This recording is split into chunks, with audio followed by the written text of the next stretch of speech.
AM radio. Them boys be sliding, so we riding and we ready to go. 100,000 watts full throttle, baby, ready to blow. We passing Poco to Jupiter, we got your attention. You can tune in anywhere, but listen at your discretion. To the legend, Mr. Hotman can't stop him, each other deuce. My brother got his own hot burger at Tucker Deuce. Now my rush more of these sports, spitting the truth. It's Channing Crowder, greatest Dolphins, who got 52. Solana one best of Miami, the voice of FIU. We reppin' to Miami, the Heat and the Panthers too. We reppin' for the Marlins, the Dolphins, that's how we do. We reppin' for the Crips, so it's always about the you. Hey Jimmy, please get a bell on the phone and tell him that it's on. I finally got his name on the song. Can't do it wrong, cause it sounds so sweet. You spit the fast while I keep the crowd on their feet. Football season be the reason that I be bringing this heat. Georgia music representing 104.3. Hey, here we go. Welcome to the show. Oh, they got the Masters up on ESPN. Oh, I have a surprise for you guys. We'll get to it. We'll get to it in a sec. We're all going to the Masters tomorrow. No, we're not going to the Masters tomorrow. I realized after I said that, it sounded like I had an actual good surprise. And I don't want to. I don't want you thinking that I've got a surprise that I don't have. So we'll get to that in a second. It was a super weird night for South Florida sports, Miami sports. At the Heat, what the hell? We're going to get into it. With Solana's in a bad mood. Any Heat fan is in a bad mood. We'll get into it. But the Heat, what the hell is the only thing I can say. The Marlins, what the hell? Mm-hmm. Clayton McCullough, what the hell? I mean, listen, I don't want to go off on a little tangent, but this is the guy, and Clayton McCullough, he had them in wild card contention late last season, so I'm not hating. But this dude shadow banned Matt Mervis. He's shadow banning Davison De Los Santos. And he can't, this Owen Casey can't get in the lineup. I saw somebody on Twitter say, hey, you got a guy who can mash. Hey, call him the Maple Masher because he hits singles. Guy wrote on Twitter, back in my day, a guy who could mash like that was in the lineup all the time. Owen Casey can't get in the lineup, regardless. Get in the box. Put him in the box. Regardless, he pulled Sandy last night in the ninth. Was that thing I heard real? I heard somebody read the lips of back and forth where Sandy was cussing. They were going back and forth. Well, Sandy wasn't happy because Sandy said after the game, Mike Cunha is going to join us today. Cunha was in the clubhouse last night, but Sandy said after the game, I wish he would have asked me if I was ready to come out. Because what happened was there were two runners on base. Mm-hmm. Alcantara had a 2-0 lead the ninth, and he was trying. I give McCullough all the credit in the world. He was trying to get him the complete game. A lot of managers don't even let them take the mound on the ninth. Yeah. Now, there's a caveat to that, though. Their closer is on paternity leave. That's the guy who we talked about. What's his name? Fairbanks. Yeah. We have a first name? Bunch of kids. Peter Fairbanks. Bunch of kids are born every day. So I believe if Peter Fairbanks was available last night, Sandy never even gets the mound in the ninth. Fairbanks is your closer. You've got a 2-0 lead. He pitched a complete game, his second outing, and they're going to bring in the closer. I think McCullough, because there was no Fairbanks, allowed Sandy to go out there for the ninth. He gets two runners on. I think there were two runners on with one out, if I recall correctly. That's when McCullough made the mound visit, and before he got to the mound, he motioned for the bullpen. Mm-hmm. And Sandy said after the game, I should be asked if I'm ready to come out in that situation, or I should be asked my opinion. So he was not happy. He shouldn't have been. A guy like Sandy, let me know if I'm wrong with baseball. A guy like Sandy, you don't take him out. You ask him, like he said, you good? You got two on, one out. Are you good? I believe, again, we can ask Cunha or someone who knows baseball better. I believe if your established closer. Cy Young winner? But if your established closer is ready to go, you don't need to ask them any kind of permission. But if you're going to, who'd they go to, Jimmy? Who'd they bring in? Bender. If you're going to Bender, in that instance, I give the Cy Young winner the ability to say, hey, keep me, even if you don't think he's right. which you remember that happened years ago with Grady Sizemore and the Red Sox. And it was, I mean, may have cost him his managerial job. But I think last night, a lot of stuff went wrong because the closer wasn't available, which is probably a different story and a different conversation to have. I spoke with my baseball people, and it's not so much about. I gotta know. I'll bite. I'll bite. I was gonna let him talk. I'll bite. Go ahead. Juan at the JCC, Coach Danny Berry. He coached at Danny Berry Baseball. Okay, all right. Yeah, well, it's Coach Juancito. Coach Juancito. He coached Danny Berry Baseball for years. Now, Danny Berry Baseball, to be fair, has been defunct for about a decade, but that's neither here nor there. This guy's a Kendall baseball legend. If you know, you know. It's not so much that McCullough took him out. It's more so that before getting to the mound, he had already signaled. And even if McCullough had made up his decision, you talk to Sandy about it. Hey, how do you feel? How Sandy responds. I'm going to take you out, though. I think you. Well, and then McCullough says what he believes. Hey, here's what I think is the best decision for the team. And that's the proper way to handle it with an ace who's gone 9 1/3 with potentially his third complete game his third shutout of the season. And second complete game. And you don't show him up by calling to the pen before you get out there to just give him that moment of visibility that he's part of the decision. And that part, back-to-back, it's not just a good night. It's Sandy Alcantara, Cy Young winner. And Sandy Alcantara just went 9 the last start. It's not like he's having a good night. He is this dude. He's him. Let him decide when him has to come out the game. I'm not saying to it was his worst inning. But I'm not saying to take the decision away from the manager, but also you have to know what you're dealing with. Correct. And that's Sandy damn Alcantara. Correct. Now, I will tell you this. Tommy Hutton went crazy on the television broadcast. And you know, Tommy Hutton doesn't hold back because I was getting texts because I was at the game last night.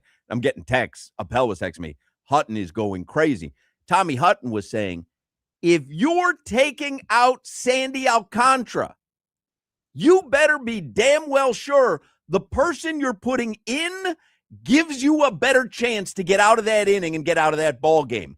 And if you're not certain that the guy you're bringing in is a improvement over whatever Sandy's got left, and by the way, Bender wasn't an improvement, Tommy Hutton was like, you're making the bad decision. You're making a bad decision. 100%. Now, again, if it's Peter Fairbanks and you know he's your closer and the dude, that's the guy who slaps himself and stuff. Yeah.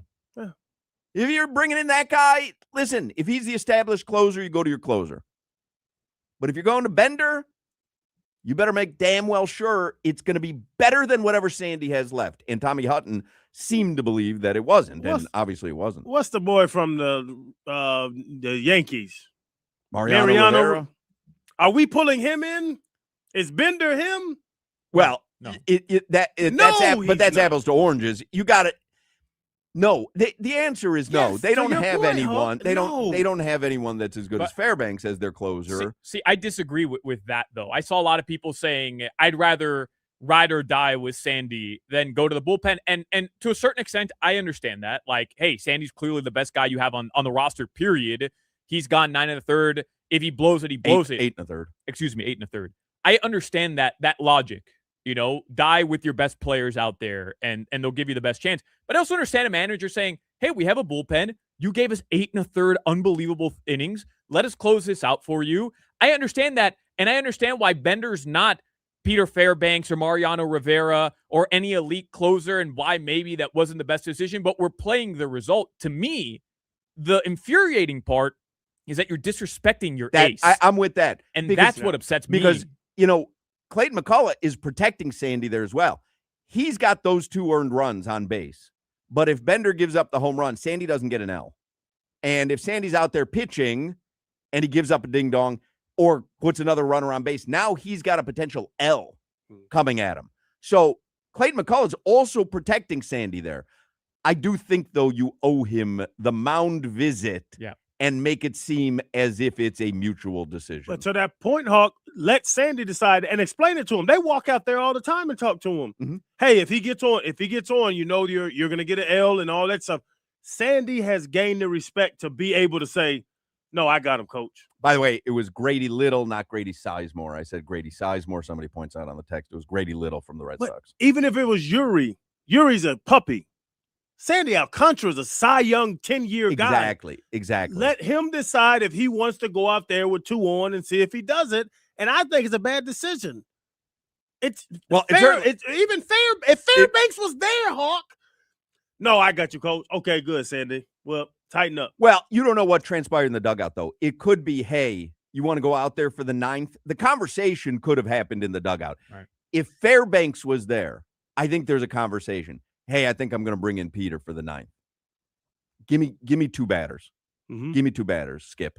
And then you don't know how it will play out. So there could have been a conversation in the dugout. Now, obviously, there wasn't a conversation that let Sandy know which scenario was going to get him yanked from the game, or else he wouldn't have said that after the game, where I wanted to be out there. And he's not as upset about being taken out from what I read. He just wants the conversation to happen because he believes he's owed that conversation. Yeah, he's owed that. He's a Cy Young winner. Should have tweeted him or DM'd him. That's what these young people do. Anyway, the Heat, what the hell? The Marlins, what the hell? The Panthers, what the hell? They almost won. And we're trying to rack up some L's here, Panthers, but they end up losing in a shootout. Yeah. National Empanada Day is today. It's a very exciting day in South Florida. And we have a loaded potato. We'll call it a loaded empanada today if you want. Mike Cunio is going to join us. He was at the Marlins last night. Zach Gelb is going to join us. And Coach Larinaga will join us for a full hour in the 3 o'clock hour. A-team. So we got the A-team. All right, let's do headlines here with Solana, brought to you by Darrell Hyundai. You always pay less with your Pricito at Darrell Hyundai. Visit us at Darrell Hyundai or DarrellHyundai.com. I do want to point out as well, so I was at the game last night. A bunch of people came with us. Lee Sterling was with us, Dr. Chuck. Who am I missing? Barry.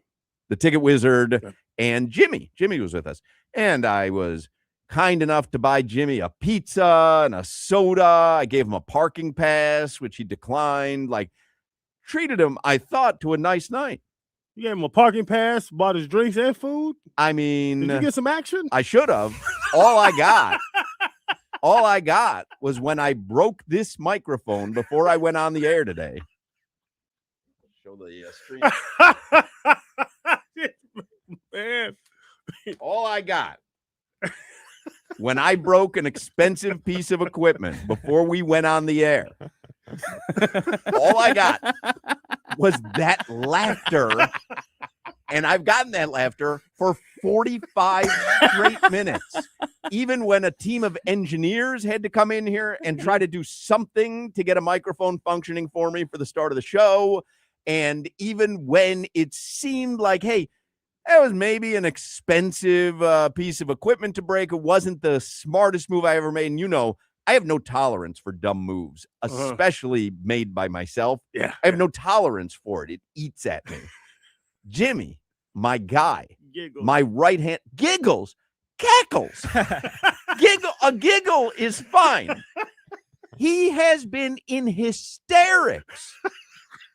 And finally, I said to him, I go, hey, Jimmy, I go, why are you laughing so much that I broke this piece of equipment? And he goes, hey, everything you touch breaks. And I go, what? What are you talking about? When have you ever seen me break something before? You might got to grab him. What happened, Jimmy? Why are you taking such delight in my idiocy? It was just funny. My question is, why is it so funny that I broke this? It just tickled me. He loves prop comedy. He was lit up out there in the hallway. He was lit up, and I'm trying to, I'm apologizing to chief engineer. I'm sorry, this was my bad. And I can sit somewhere else. And they're like, no, we'll get it fixed. Steph did a great job. Shout out to Steph. But Jimmy, my guy from last night, I invested a lot of money in this guy. This is like a first-round draft pick. You know how you invest a lot in a first-round draft pick, and you want them to, like, you assume that they'll have your back, and you know. And all of a sudden, I found out nothing. I just met with laughter. I mean, laughter on top of laughter. I've never seen him laugh this way. You thought he was going to turn around the organization? I thought, yes. And what I found was he was having players only meetings, complaining about me and laughing at my coaching style. Well, joke's on you. It's $27 for that pizza and Coke last night. And the parking. And I should have made you get a Coke Zero.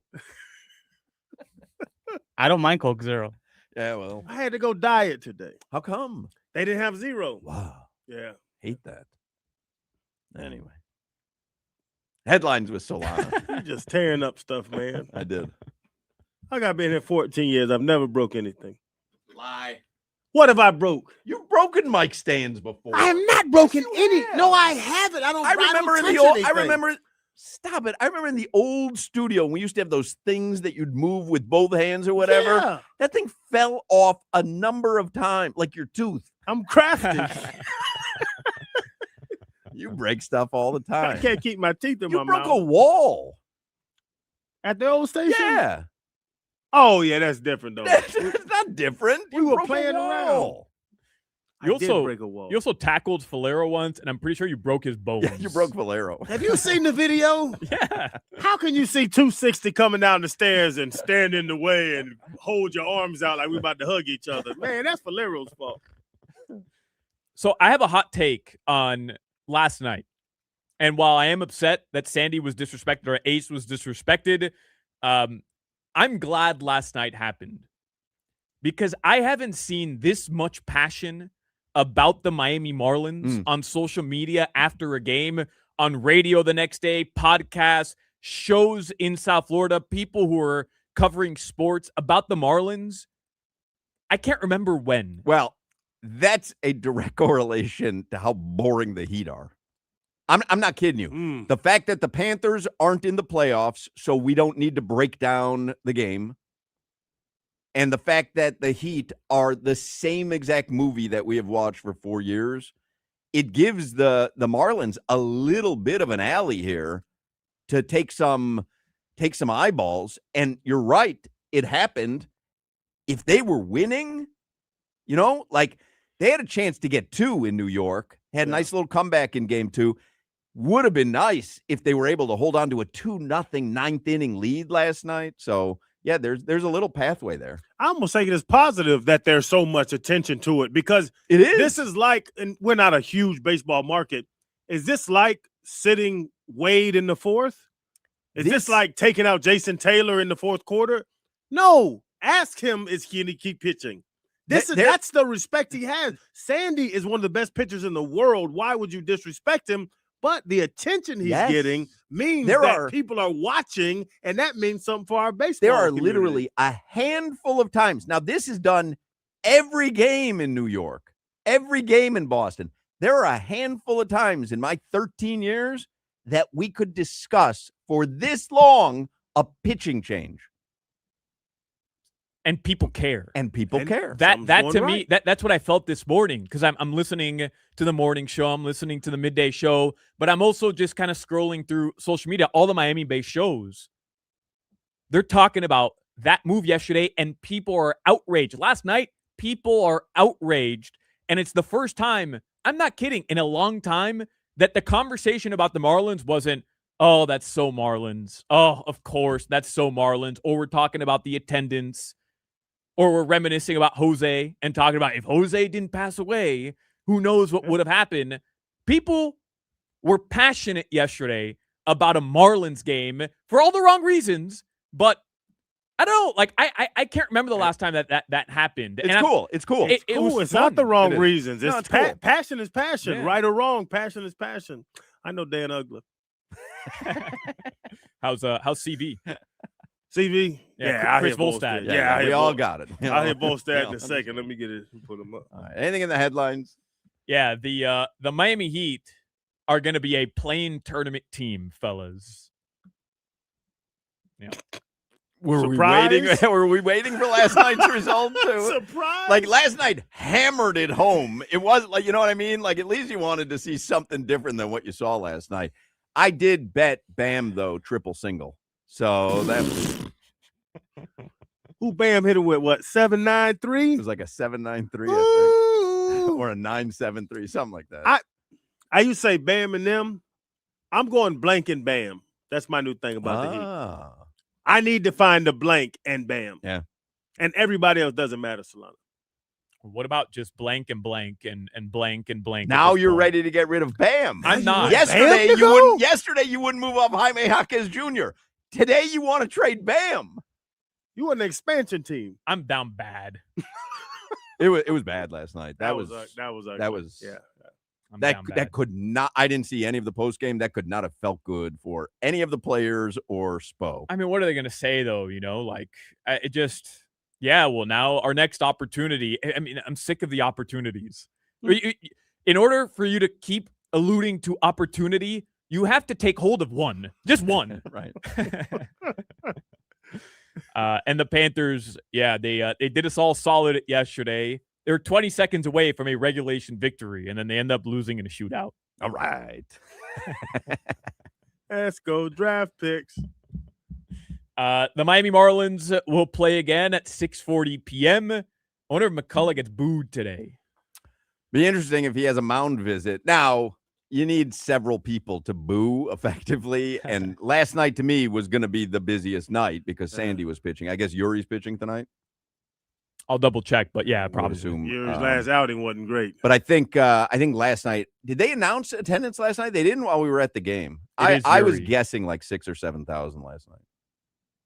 It will be Yuri. Yeah, I didn't see any announced attendance yesterday. I'll talk about it later because it's such a great night at the ballpark. Everyone should go as much as you can. The fact that it took me 18 minutes to get here from the station, I'm down to go. When we do the shows from the studio, I'm down to go. Like, it was really fun. I'll talk about it later, though, because I want to get to Cunha. All right, guys, your weather in South Florida right now, it is 78 degrees. By the way, the odds for Giannis to come to the Heat, they're the favorites. Yep. Yeah. 3-1. Raptors 7-2. Knicks 4-1, Rockets 6-1, Hawks 7-1. Oh, speaking of the Rockets, even though he doesn't play for them anymore, did you know James Harden has wine? You didn't know James Harden was in Cleveland. I know. Did you know he had wine? Now you want to drink his wine? I drove past the James Harden wine truck today. Did you guys know he had wine? No, but he didn't send it to me. I don't care about it. Look at that. Look, it's the James Harden wine truck. I have the Charles Woodson wine. Yeah, but this is James Harden from the Cavs. Charles Woodson's better than James Harden. Yeah, he has a whole line. He has Prosecco. He's got – can I ask you something? Why is it called J. Harden Wines? Why wouldn't it be like Beard Wines or like something more creative than J. Harden Wines? Well, there's no question as to whose it is. Beard Wines? That's what would be your argument in the business meeting? Because he's the beard. Right, but you kind of want hair out of your drink. Beard Wines. He's the beard. Yeah, we're familiar. I know, something more creative than J. Harden Wine. But you're not – I don't think you're supposed to be super creative with wine. You're supposed to be classy. And so J. Harden, that's like, it's like a classier. Yeah. Charles Woodson's is called The Intercept. That's terrible. That'll never make it. It's made it. The Beard Wine. Jimmy says attendance was 8,300 last night. And you got to assume that's jacked up by a couple thousand. So I'd say 6,000 is probably. Yeah. Sounds about right. Yeah. 6,000. Yeah. Is that a new number? Okay, Beard Wine. 1,000. Jimmy, you're on thin ice, brother. Next thing I break ain't going to be a piece of equipment.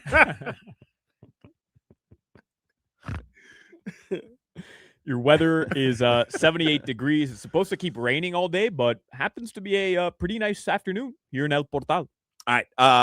You got a sponsor. Yeah, your weather report is brought to you by Tornado Roofing and Contracting, helping homeowners stay safe this storm season. Visit tornadoroofing.com for free roof and window estimate. All right, Mike Cunha is going to join us in the next segment. Low testosterone, that's a real issue for many men. It can lead to poor sleep and low energy and reduced sex drive and brain fog and make it difficult to stay in shape. And that's where Atlantic Men's Clinic comes in. They're the experts in treating low T and other men's sexual health conditions. They've treated many men for low T, including me. And I am here to tell you, you will absolutely notice a difference. If you're like the many men who are low T, within just a few weeks, you'll feel your energy return, the brain fog go away, your sleep improve, your workouts improve, your sex drive will be significantly enhanced as well. I go to Atlantic Men's Clinic for a testosterone shot for over a year now, and I'm thrilled that I do. I wish I had started sooner, to be honest. More than just testosterone, Atlantic Men's Clinic can help men lose weight, support metabolism, improve gains in the gym, and more with 4 targeted body composition plans featuring GH peptides, NAD+, GLP-1, PDA, and more. With the low T treatments combined with the body composition programs, most men notice real improvement. So schedule a consult with Atlantic Men's Clinic. Everyone there is super friendly. They have 7 locations in South Florida. Call them at 877-455-7300, 877-455-7300, or you can visit atlanticmensclinic.com. Featured therapies are compounded and have not been evaluated nor approved by the FDA. Provider prescription required. See website for details. You're listening to the Hoch, Crowder, and Solana Show. Hey, man, I'm not gonna lie, I'm the hottest chick in the game right now, man.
All right, Mike Cugno is on the Toyota of Hollywood hotline.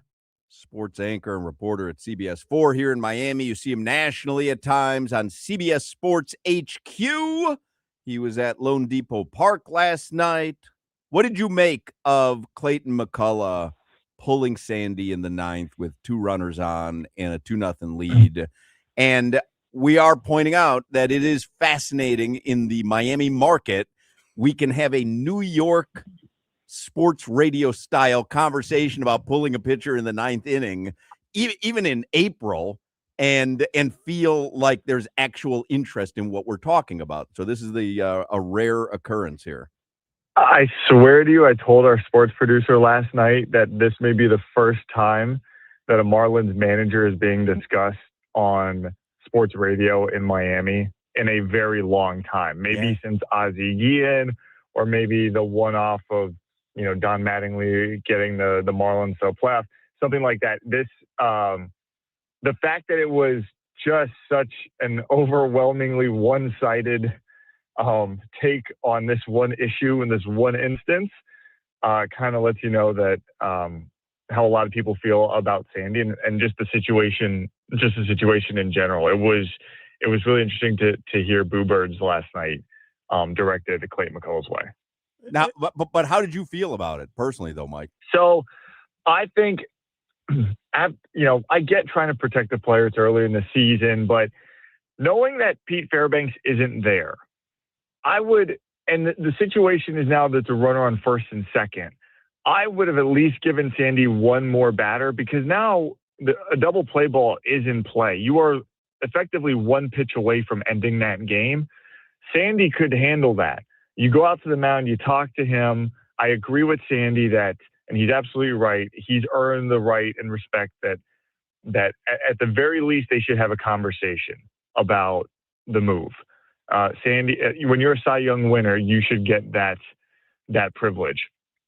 If the situation was second and third, then I might be a little bit more on Clayton McCullough's side, where, okay, now you need a fresh arm that can maybe just blow some gas by a couple guys and see if you can get a quick strikeout and then just put one ball in play and avoid letting anyone score. But because it's first and second, double play balls is in play. He's gotten you this far. He's still under 100 pitches at that point, and he's Sandy bleeping Alcantara. I think in that spot you gotta let him go.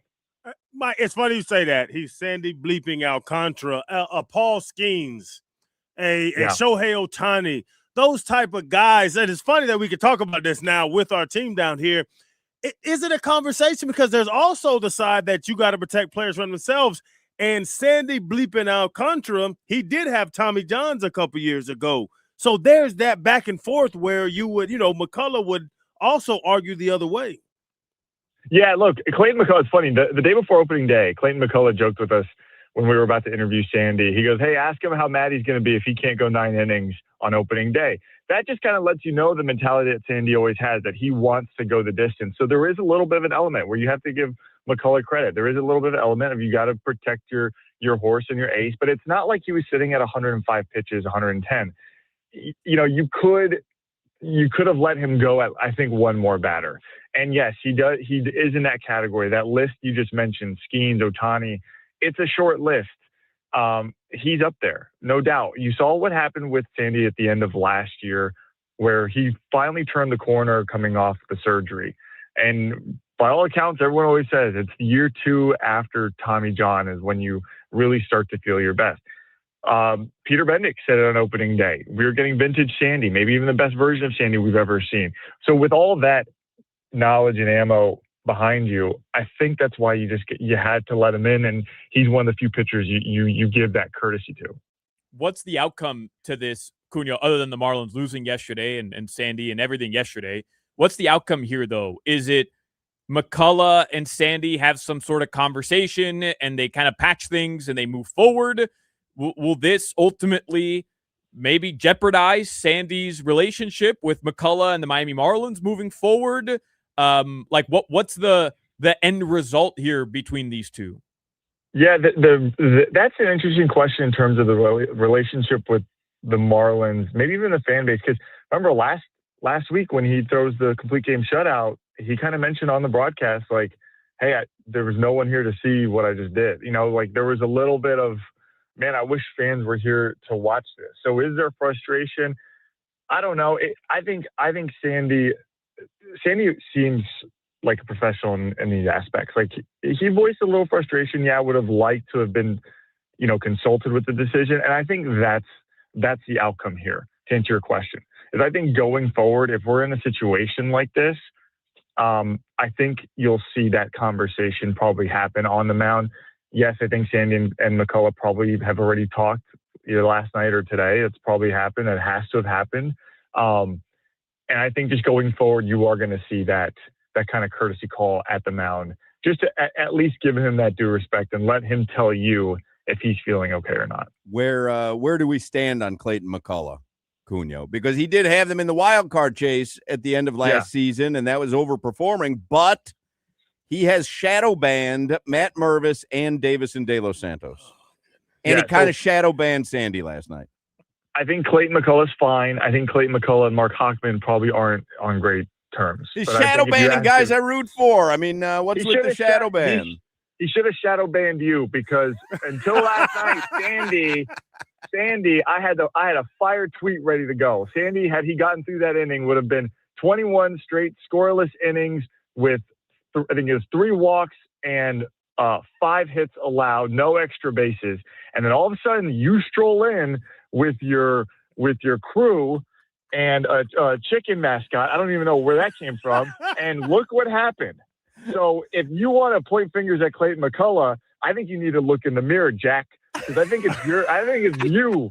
Because everything was fine until you decided to put ketchup on a hot dog. I had Sandy with because listen, I'm glad you mentioned the ketchup on the hot dog, which I posted on Instagram, because I got a direct message from Cam Gorby over at the U, and he said, look what you did. You mushed Sandy with the ketchup on the dog. I said, contraire. Yeah. Okay. Because, hold on. Because that was in the first inning, the ketchup on the dog. Mm-hmm. You know what I did? Mm-hmm. I staked Sandy to a 2-0 lead in the 9th inning. I can't help it if you put a tweet in your drafts that completely put an end to his dominance. That's on you, Cunio. And by the way, you're the guy who shadow banned Mervis because you did the story on him, and then he went right in the crapper. Are you calling me the mush? You're the mush. Damn, Gorby, if you're listening, Gorby, ban him from March Light. Do not even let him get on the metro rail that goes by the stadium. Don't let him anywhere near Coral Gables. He had his 4 years there. Let him go. You remember my 4 years at UM? Anybody remember 87 to 91? Pretty good. Yeah, there was no mushing going on other than in Mahoney Pearson dorms. You weren't mushing nothing. I meant mushing my sandwich together. Oh, okay, I like it a flatter peanut butter and jelly sandwich. Yeah. What was I talking about? I don't know. That got out of hand a little bit. I throttle it back. I apologize. What is the state of the Miami Heat, Mike Cunio? Where are we? Not good. So I was looking at the standings today, and I'm trying to figure out, okay, maybe it's a competitive East, and it's not. Like it's not like teams are like that far ahead of them. The only teams with winning records of teams like over 500 are the top 4 teams in the East. The rest of the East is below 500 against good teams. Miami needs to be, they're underachieving. They need to be above the play-in line at this point. This cannot be 4 straight years of this. This team feels like one and done in the play-in. It's a little frustrating because you kind of see the moments. So they have good moments. You look at that, Solana and I talked about the other day, the game against the 76ers where Tyler Hero takes over that game late in the 4th. Like you have these flashes, but it's just not consistent. Why? Where is the consistency? The defense, which has been a calling card for the Heat for millennia, is gone. So I don't know what change needs to be. It's probably player personnel. They have to. I think they need to maybe rethink the roster. Which is a shame because I also at the same time applaud them for drafting and developing a lot of these guys. Like you have to give them credit there, but they need something more in that lineup. And Mike, it's funny that you say it might be player personnel. We've been arguing with Solana. He's saying that Yaku Chonis is off the board and all that stuff. I went from my whole thing this offseason was Bam and them. Bam and whoever you got to play with, but Bam's that guy. I think I just shifted to Blank and Bam. We have to find somebody else. We have to find a one to add to Bam, and everybody else is off the market. Solana doesn't want Yaku Chonis. He wants everybody here. Is that a good phrase, Blank and Bam? Cunio, I would just like to point out I have never once said Yaku Chonis. Yaku Chonis can't go. Is untradeable. It is a bit of a mischaracterization by Crowder here as to the way he's arguing Yaku Chonis. No, he was not. He was arguing Jaime Jaquez Jr. Jaime Jaquez Jr. Well, there's kind of a big difference. It's the You're same talking person. About potentially the sixth man of the year. Sorry, Mike. I'm sorry, Mike, that you had to witness this. We should keep this behind closed doors. This whole segment has been a lot of fun. It's like a runaway train. Screaming. You see what you've done, Clayton McCullough and Spo? You're tearing us apart. Can't you guys be more like Mario Cristobal? What?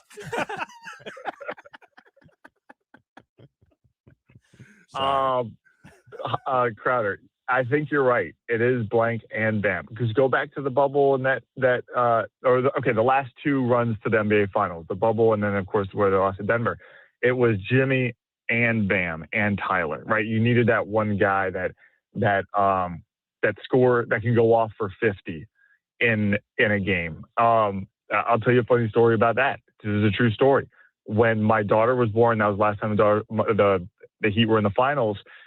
We're in the delivery room, and the doctor's like, "Talk to Jenny, distract her, because this might be a little painful." And I was like, "Okay." And I get down, I go, "Last night, Jimmy Butler went off for 50 points against the Milwaukee Bucks. This is the 1-8 seed. They're about to do it. They're about to knock them off."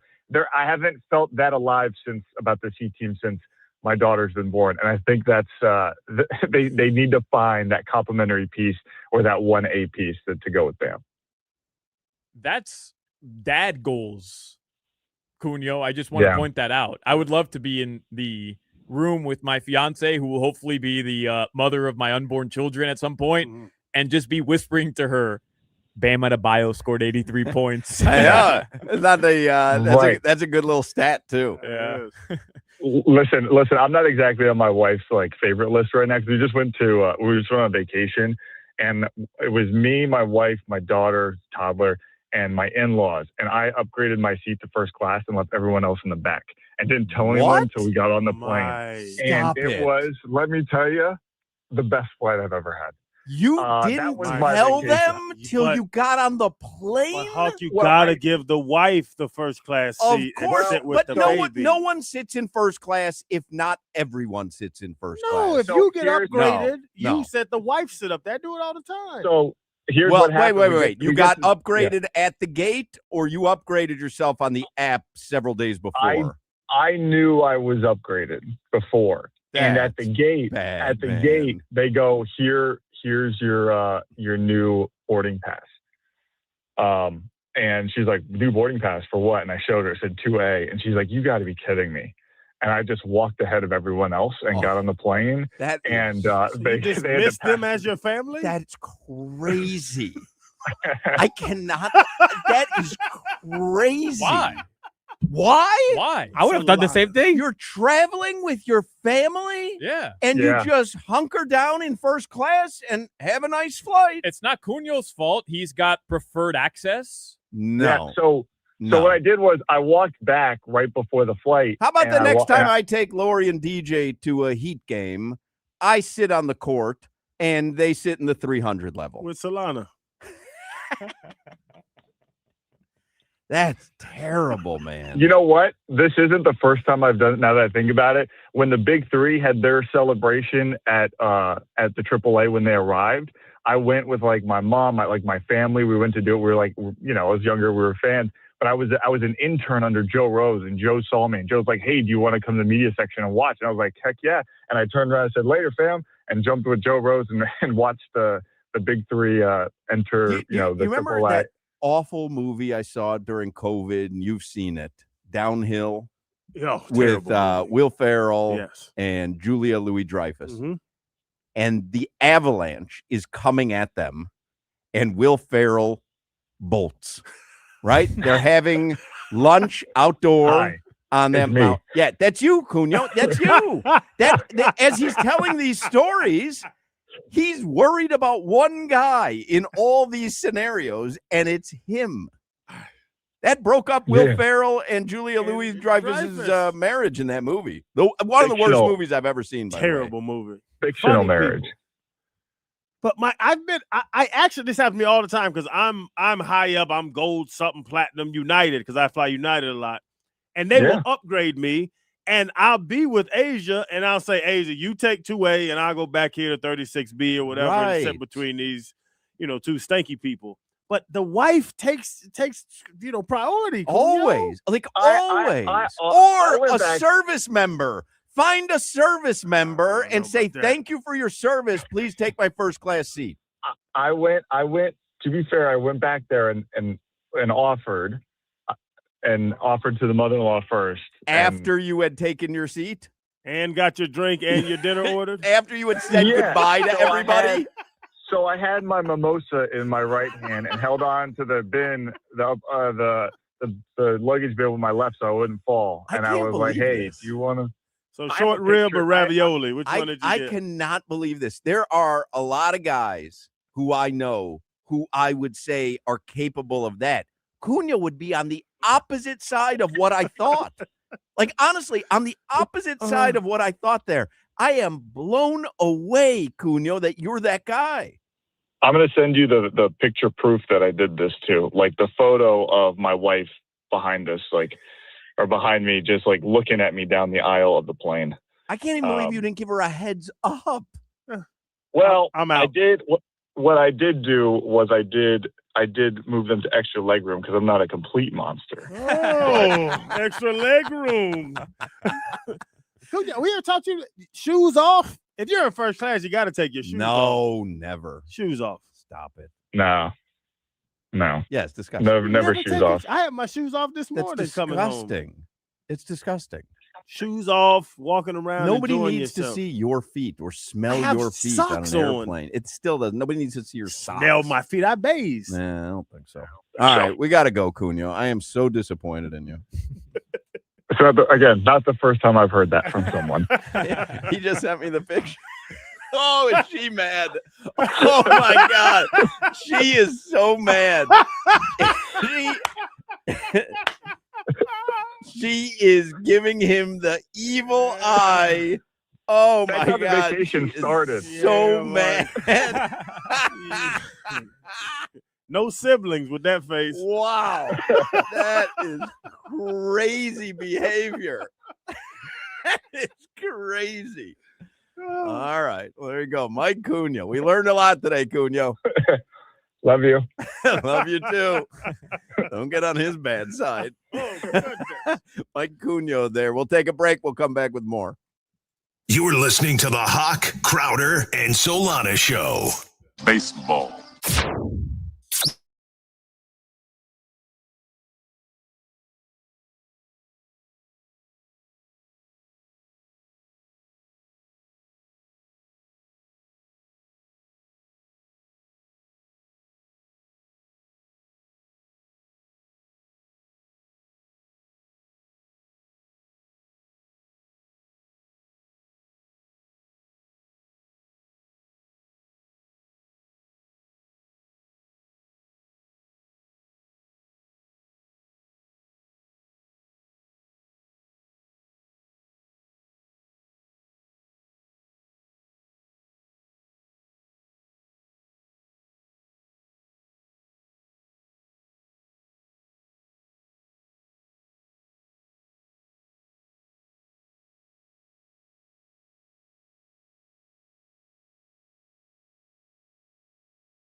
Now and all at our lowest price. It's all at Kendall Toyota on US. Hey, Coach.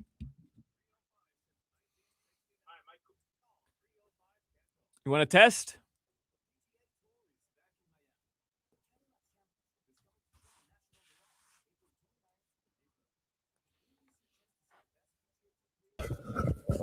Hey, I just wanted to just a test with you, Coach. You hear me? I can hear you great. Can you hear me? Yes, I hear you. Okay. All right, perfect. We'll be back in probably like 5 or 6 minutes. So sorry I interrupted your call. No, that's all right. All right, cool. Thank you, Coach. All right, wait a minute. Let me ask you a question. What's up? What were you saying? Crowder took paternity leave? Yeah, he ripped the joke is that it's not a joke. I mean, it's real. He ripped Jimmy Butler when Jimmy Butler first signed with the Miami Heat. We're talking 2019. Jimmy Butler missed the first 3 games of the regular season for personal reasons, but we found out that he had Jimmy Butler had his daughter, and Crowder ripped Jimmy Butler, ripped him. Oh, who cares? Like, you got to be there. It's your first game. Ripped him. And then he had his son a couple months later. He took 6 to 8 weeks off paternity leave, but everybody was working from home. It was COVID. Ask me about that on the air, or tell Hoch to ask me something about that. What I thought. I definitely will. Because wait till you hear the story I tell you. All right. Looking forward to it, Coach. We'll be back in a few. Okay. All right. Thank you.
Who were the top 10 leading scoring teams in the country in college basketball this season?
Yeah.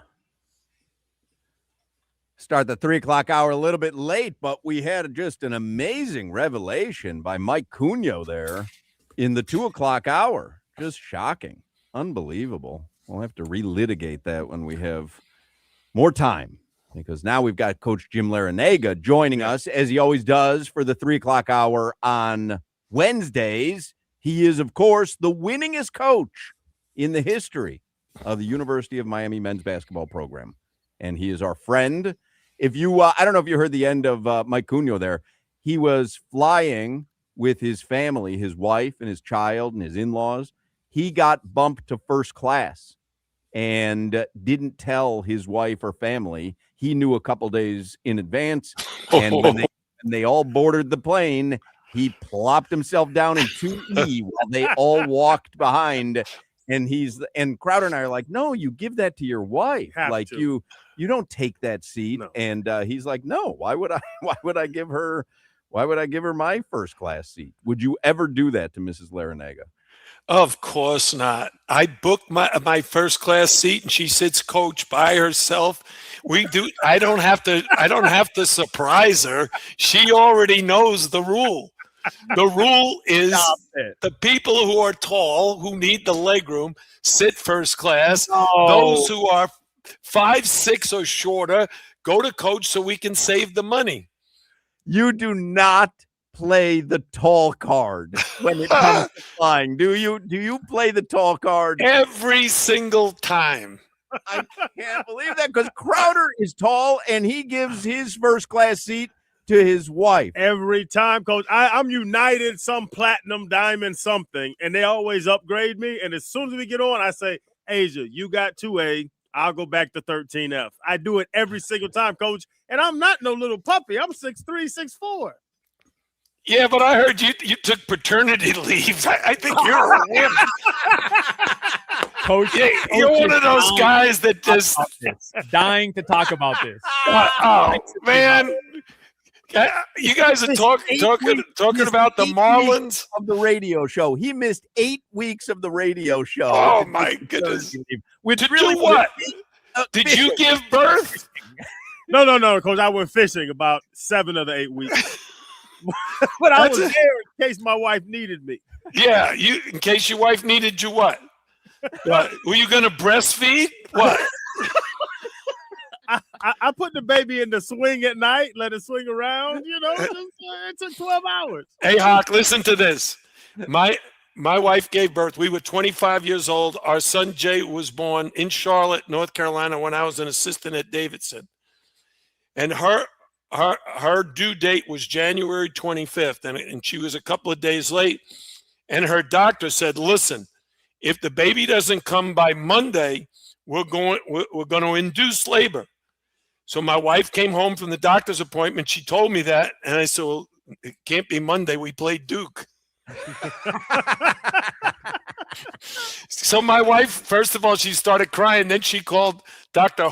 O'Hunter Jones in Charlotte and said, "Doctor, I'm so sorry. My husband says not Monday. How about Tuesday? We played Duke on Monday." And he says, "Oh, you know what? That's right. And I'm going to the game. Let's just do it after the game." So really? I left from the Charlotte Coliseum, took my wife to the hospital. O'Hunter Jones drove from the game over to the hospital, checked us in, got us all squared away. And at 8:30 the next morning, they induced labor, and my son Jay was born. Hey, Coach, we've argued about this on the show. How involved were you with Jay's birth? Because I was holding the left leg. I was down there in the thick of it. Hoch was up there on the other side of the shoulders, curtain. Man. I was told by my brother, don't go below the shoulders. You're going to be scarred for life. Nah, hey, listen, I was in the waiting room and you were okay. So that was my first son. When my second son was born, my first son was born natural, and my wife was adamant she was going to have our second child natural, and so. I was in the delivery room when our second son, who was 11 pounds 6 ounces. Oh my God!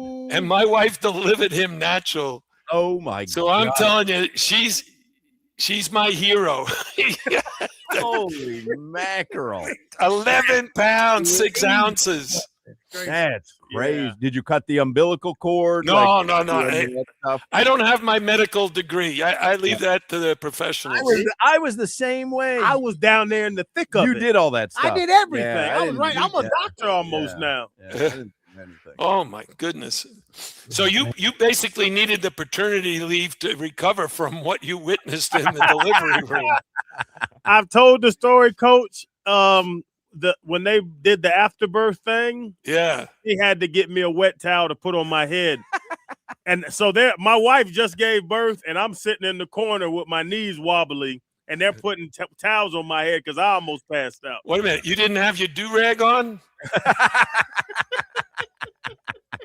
It was not. We gotta get you a do-rag, Coach. It was not for me, man. So you have really sat in first class while Mrs. Larinaga sits in coach?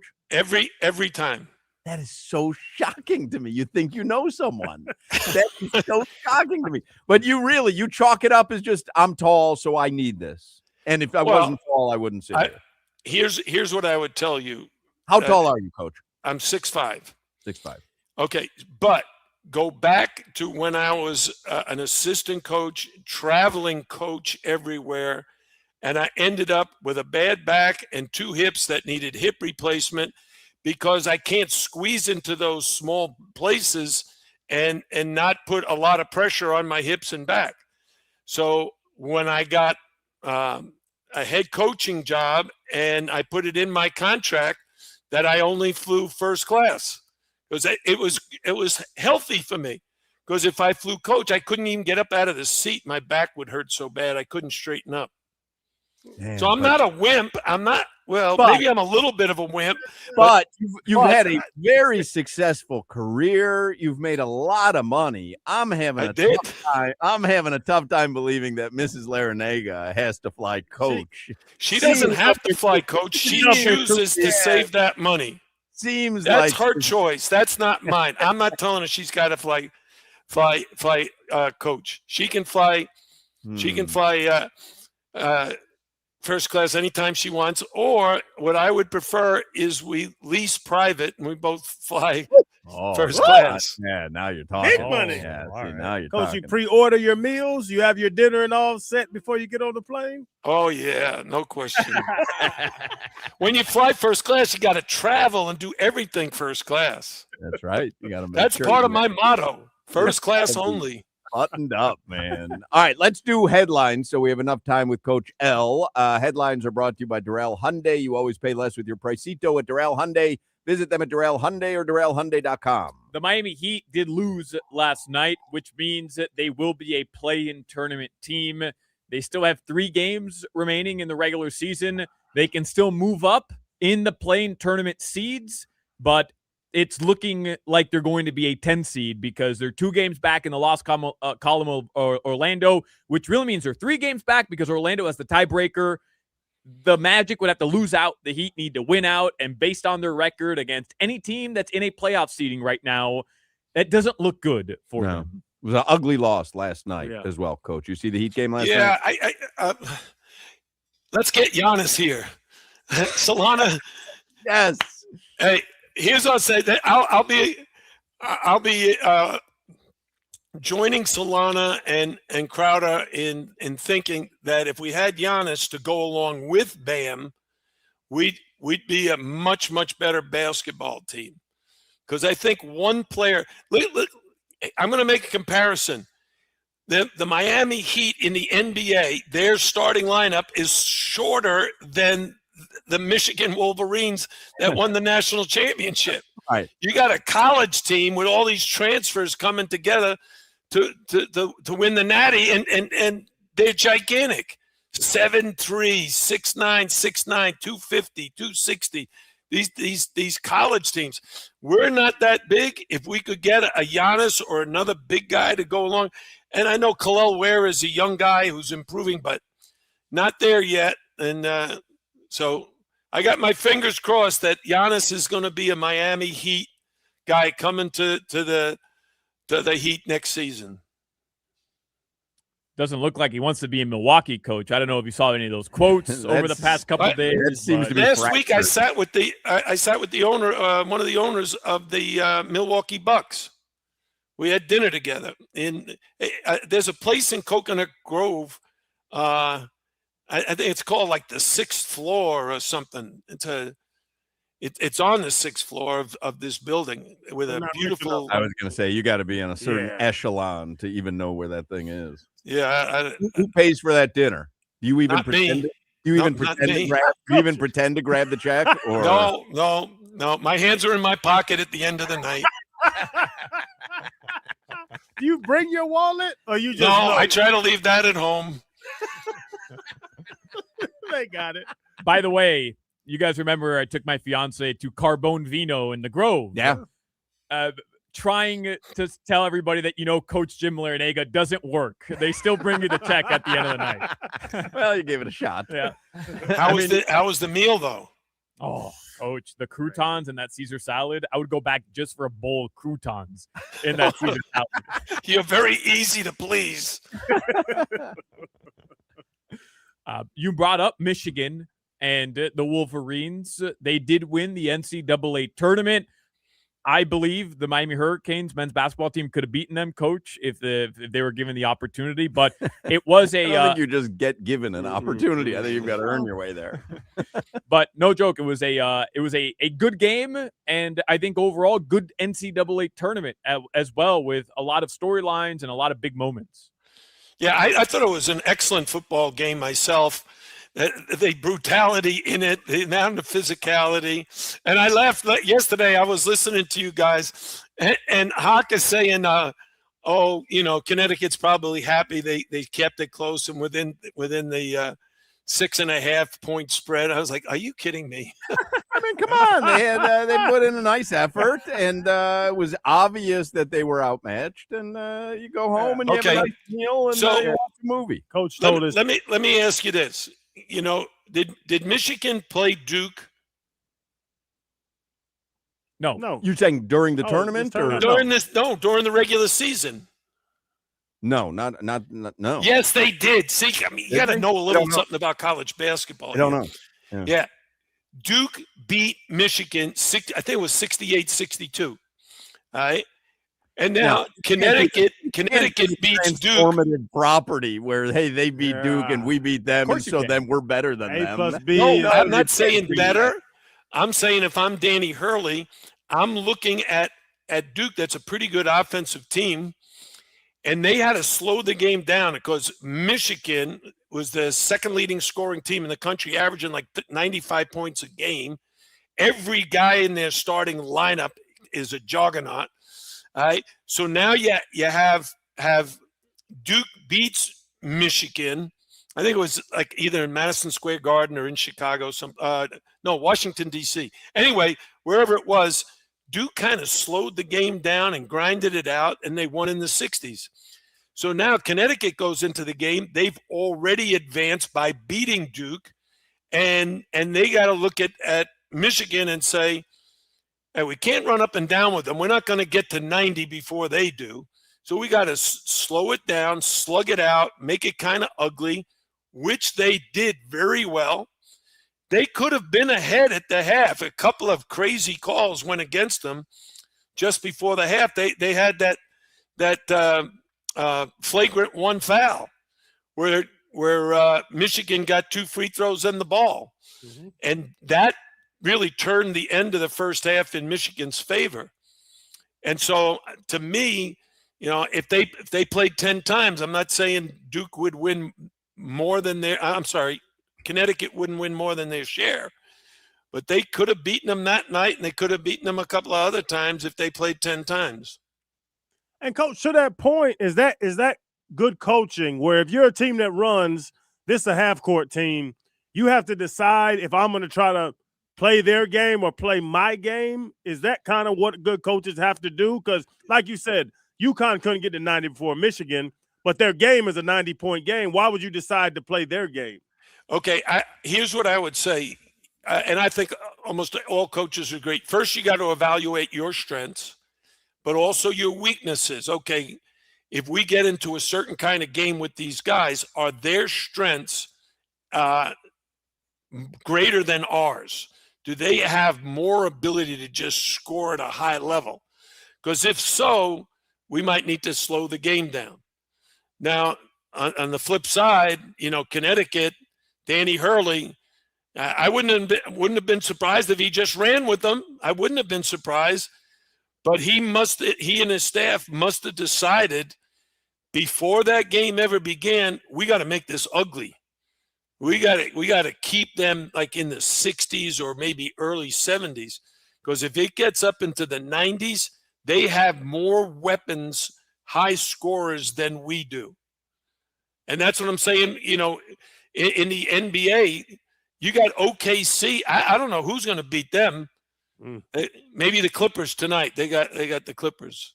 Well, the Clippers won yesterday. Yeah. And after starting, right, they beat the Mavs. Cooper Flag. You guys see the poster? This Cooper Flag special, coach. Special.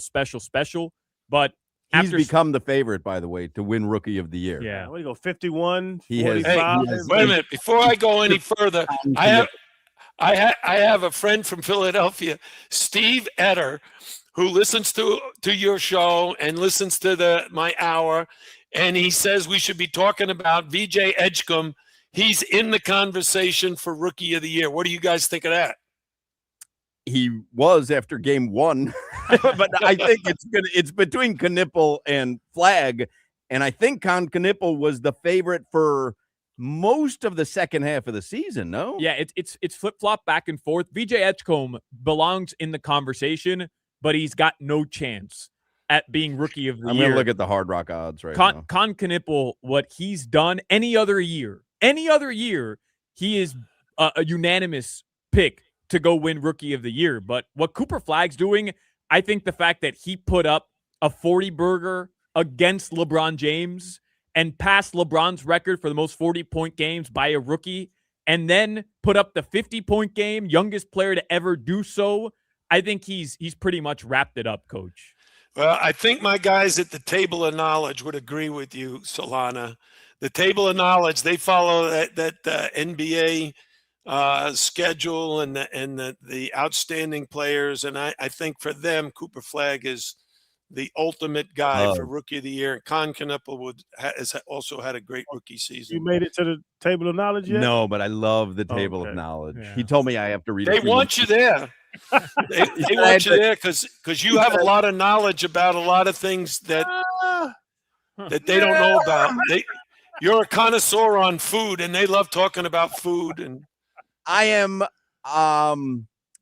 easily exposed about not knowing as much about things as I might portend to know. I feel like the table of knowledge, I might meet my match. On the Hard Rock app, Cooper Flagg is minus 300 to win Rookie of the Year, which means you would have to lay $300 to win 100. Con Knippel is plus 225, so you lay 100 to win 225. And VJ Edgecombe is plus 50,000. So you can bet $100. If he wins, you win $50,000. Where's Casper Yakuchonis on that list? Oh, goodness gracious.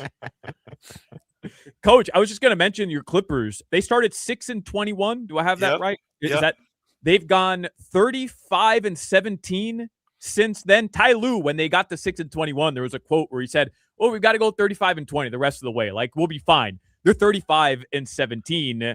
I know you've been following Norchad Omier. Obviously, he's over there, but that's an insane turnaround considering they traded James Harden and they've gotten better since trading James Harden. Who knows, Coach? Might make a little bit of noise to the playing tournament. Yeah, I'd love for them to do that. You know, so much is Kawhi Leonard is an unbelievable basketball player.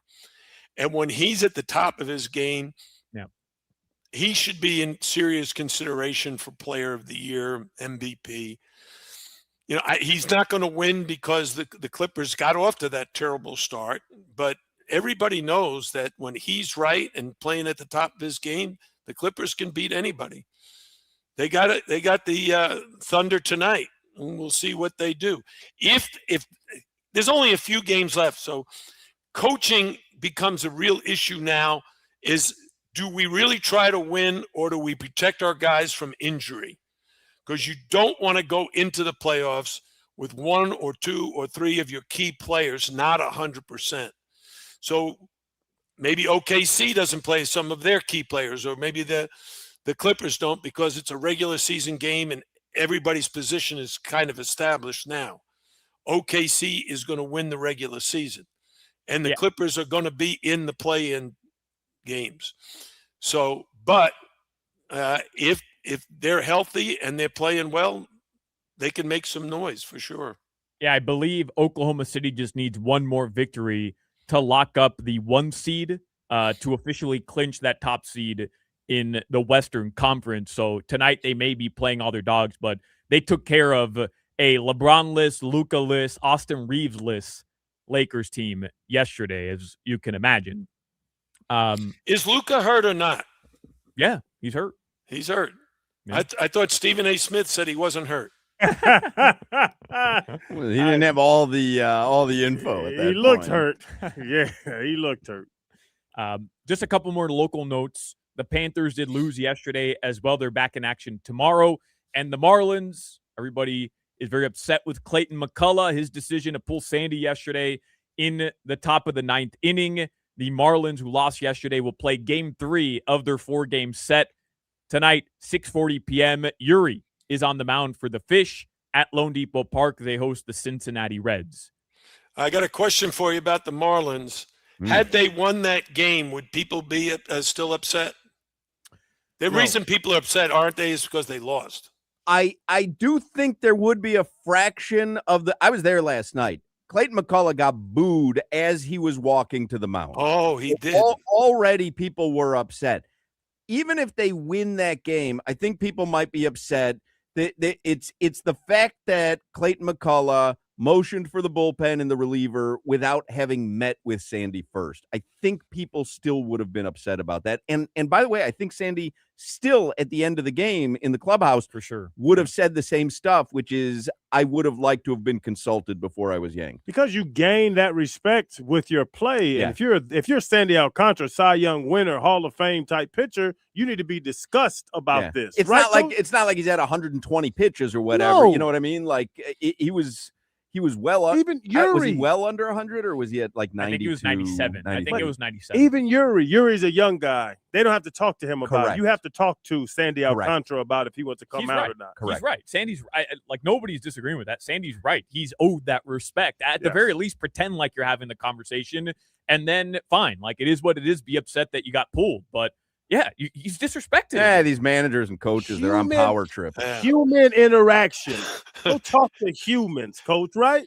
Yeah, now that I'm no longer a coach, these coaches, they're doing power trip. Managers, a power trip, their egos. God complex. Unbelievable. All these coaches, God complex. I mean, I'm sure Coach L talked with Isaiah Wong before checking him out every single time. But he talked to Isaiah Wong, Lonnie Walker, Bruce Brown. You talk to them different than the seventh guy on the bench.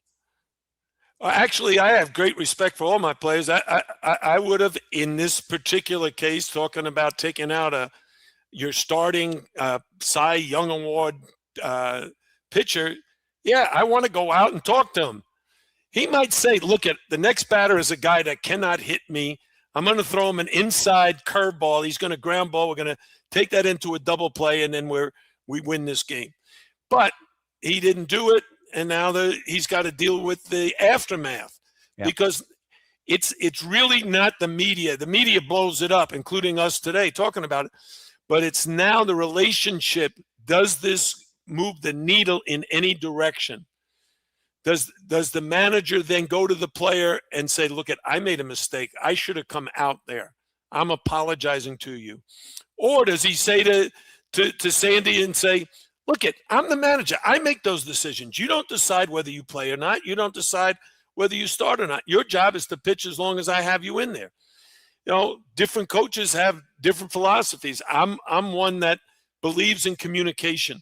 So I would have been talking to my pitcher, especially when he's a Cy Young Award winner. I mean, that seems like that to me is the one where you go, wait a second, like. Even with Bam's 83-point game, like Spo, I don't think could have unilaterally decided, hey, at 80 in deference to Kobe, I'm gonna take him out. That's the right move.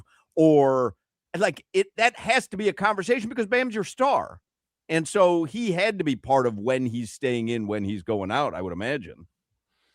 Yeah, I don't know. How did Spo handle that? Did he talk with Bam? Do we know that answer? I don't know. No. Spo said there was no question in my mind. Like once he got to that he was going to let him try to break 81 in the fourth quarter, he's like, first of all, we're trying to win games. Yeah, a 16-point lead is nothing with 10 minutes to go, and he's at 73 with 10 minutes to go. Like we're going for it. That's what I think. And that was a right decision. Obviously, he broke the record or on film. No, that's not the reason. They won the game. It wasn't that he got 83. Spo loves that. It's great for Bam and everything. But the bottom line is we need to win. Yeah. And we need Bam to win the game. Hey, Coach, with that thought, have you ever been waved off by a player? Because I played with Junior Seau, God rest his soul, and I ran wind sprints 100 times when the coach would go tell me, George Edwards would say, hey, go get Junior. And I'd run on, and Junior would just do his hand like this and wave me off. And I'd run back to the sideline, second down, back and forth, and Junior wouldn't come out the game. Have you ever tried to sub a player out and he waved you off? No.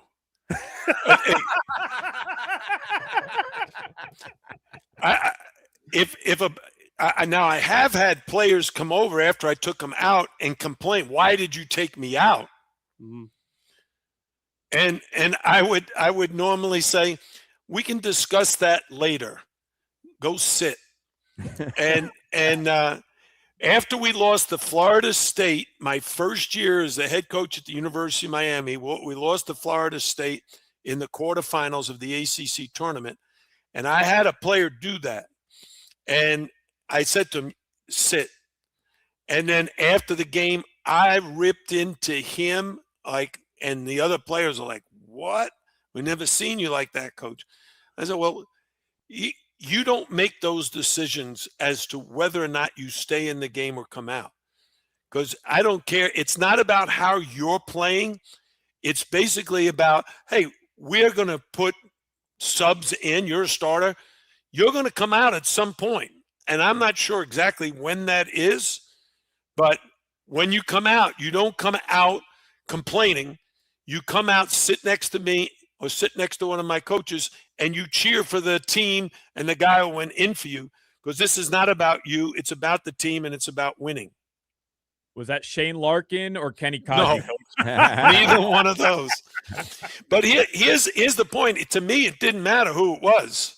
Yeah. I would have reacted exactly the same way to Shane Larkin, Kenny Kaji, or Norshad Omir or what Isaiah about, Wong.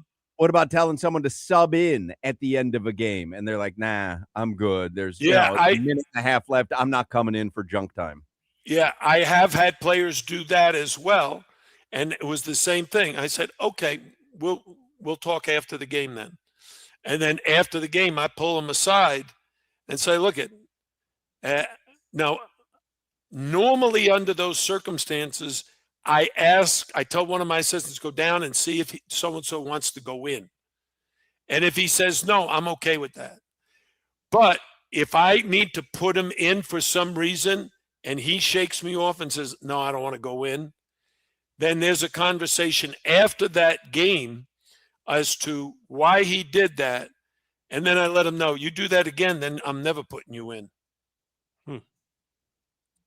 All right, quickly, your weather in South Florida right now. It has been raining in parts of South Florida, so drive safely. It's supposed to rain into this evening. Right now in Miami, it's not. It's 78 degrees. It's cloudy. That weather report brought to you by Tornado Roofing and Contracting, helping keep your home and family safe when the storms roll in. Visit tornadoroofing.com for your free roof and window estimate. All right, we'll have one more quick segment with Coach L in the next segment. Cheetah Pompano, that's a great spot to watch a game or a fight. They got VIP areas, 4 stages of entertainment, and the most beautiful ladies in South Florida. You know Cheetah Pompano has an amazing complimentary gourmet lunch till 3 p.m. every day. Happy hour specials till 6. Don't forget, if you're planning a bachelor party, there's no better place to have it than Cheetah Pompano or Cheetah Palm Beach. You can get all the details online or at either of the clubs. If you're having a get-together with your table of knowledge, do it at the Cheetah. Why not? They got tables there.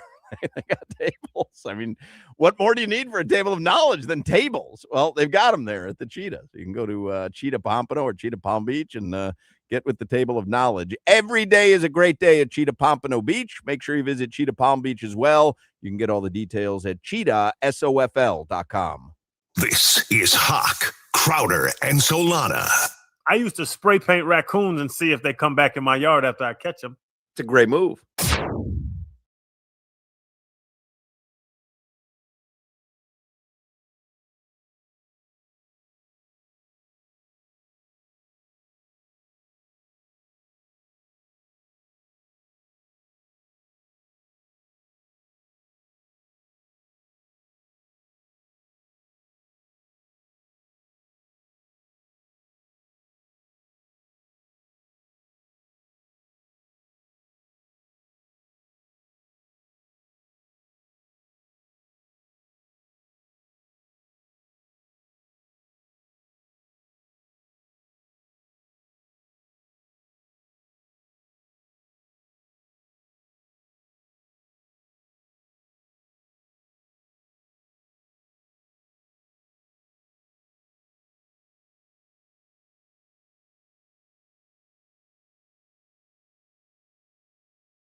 All right.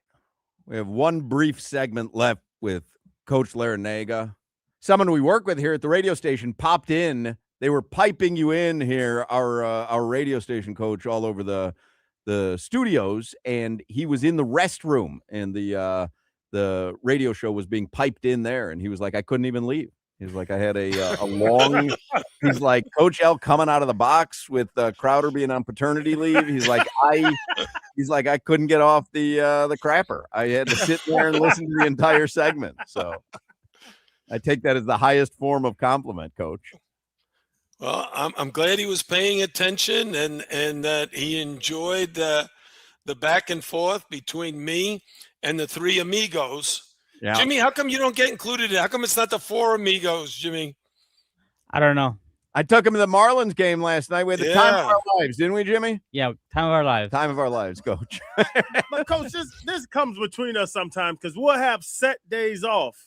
And then Hoch and Solana be like, no, we're not taking the day off. I'm like, it's a day off. Let's take a day off. They love to work. I don't like to work. Certain days I feel obligated to the audience. So let's say it's Labor Day and we've got the day off, but it's the day after the first Hurricanes game, or it's the day after Canes FSU. I feel an obligation to the audience to be on the air, even though it's a day off. Crowder does not feel that obligation. I'll be honest with you. I never took a day off. In my 54 years of coaching, I know people will say, that's crazy. I'm telling you, I had the same routine every day for my entire career. I'd be up. My alarm goes off at 7 a.m. I do some work at home when I eat breakfast, shower, shave, and get ready to go to work. I meet with my staff in the morning, 9:30 till noon. Lunch was noon to 1. I meet with players then, individual players, at 1 to 1:30, 1:30 to 2, 2 to 2:30, then meet with the team, then practice 3 to 5:36, home for dinner, and at 7 o'clock every night start recruiting on the phone, calling recruits, texting recruits, talking to parents, talking to AAU coaches, high school coaches, talking to other college coaches, and then turning on the TV, putting on ESPN, and watching college games while I was on the phone. So at 11 o'clock, I'd shut off my phone and try to get to sleep, do the same thing the next day. When I was on vacation, I did the same thing. I'm supposed to be on vacation having fun, but I have my phone with me. So my wife would say, what are you doing? I said, I'm texting a recruit. But this wasn't 12 months a year, was it? Yeah, 12 months a year. 12 months a year. You had the alarm going off every morning? Every day. Till this day. My alarm goes off every day at 7 a.m. 7 days a week? 7 days a week. 7 days a week your alarm goes off? How many days are there in the week? I thought there was only 7. That's crazy. You don't sleep in? No. First of all, I can't sleep anyway. When you, hey, Hoch, you're going to learn this as you get to, maybe another 10 or 20 years older. When you get old, you can't sleep. No, I sleep. My wife can't sleep. I can't sleep. None of my friends can sleep. Hey, the table of knowledge, they can't sleep. You know what they do all the time? I got a friend, Gary Berman. He's great. He knows everything about all the movies. He knows everything about sports. He was once a referee. He doesn't sleep. Hey, you play golf. When you get to be my age, I don't play golf, but all the guys at the table of knowledge, they play golf 6 days a week, and the only reason they don't play 7 is the club is closed on Mondays. Are you going to watch the Masters tomorrow? I know you don't play golf, and I don't play golf either, but I love the Masters Thursday, Friday, Saturday, Sunday. Well, my wife will be tuned in. She is a golfer. She loves watching golf. I will watch some, but I'm not glued to the TV for sure. But I love Sunday. Sunday is championship day, so I'd like to tune in for that. Could you go to the Masters? Do you have enough cachet, enough connections to call someone and say, yeah, I want, doesn't have to be Sunday per se, because that's a tough ask. I want to go to the Masters on Thursday. I want to get 2 passes. My good friend, Dr. Bob Rotella, could probably work that out for me. Could Dr. Bob Rotella work that out for me? Us. Do you have any desire to go to the Masters, the Kentucky Derby, or What was the other one? Super Bowl. But there was one that Darren Ravel had.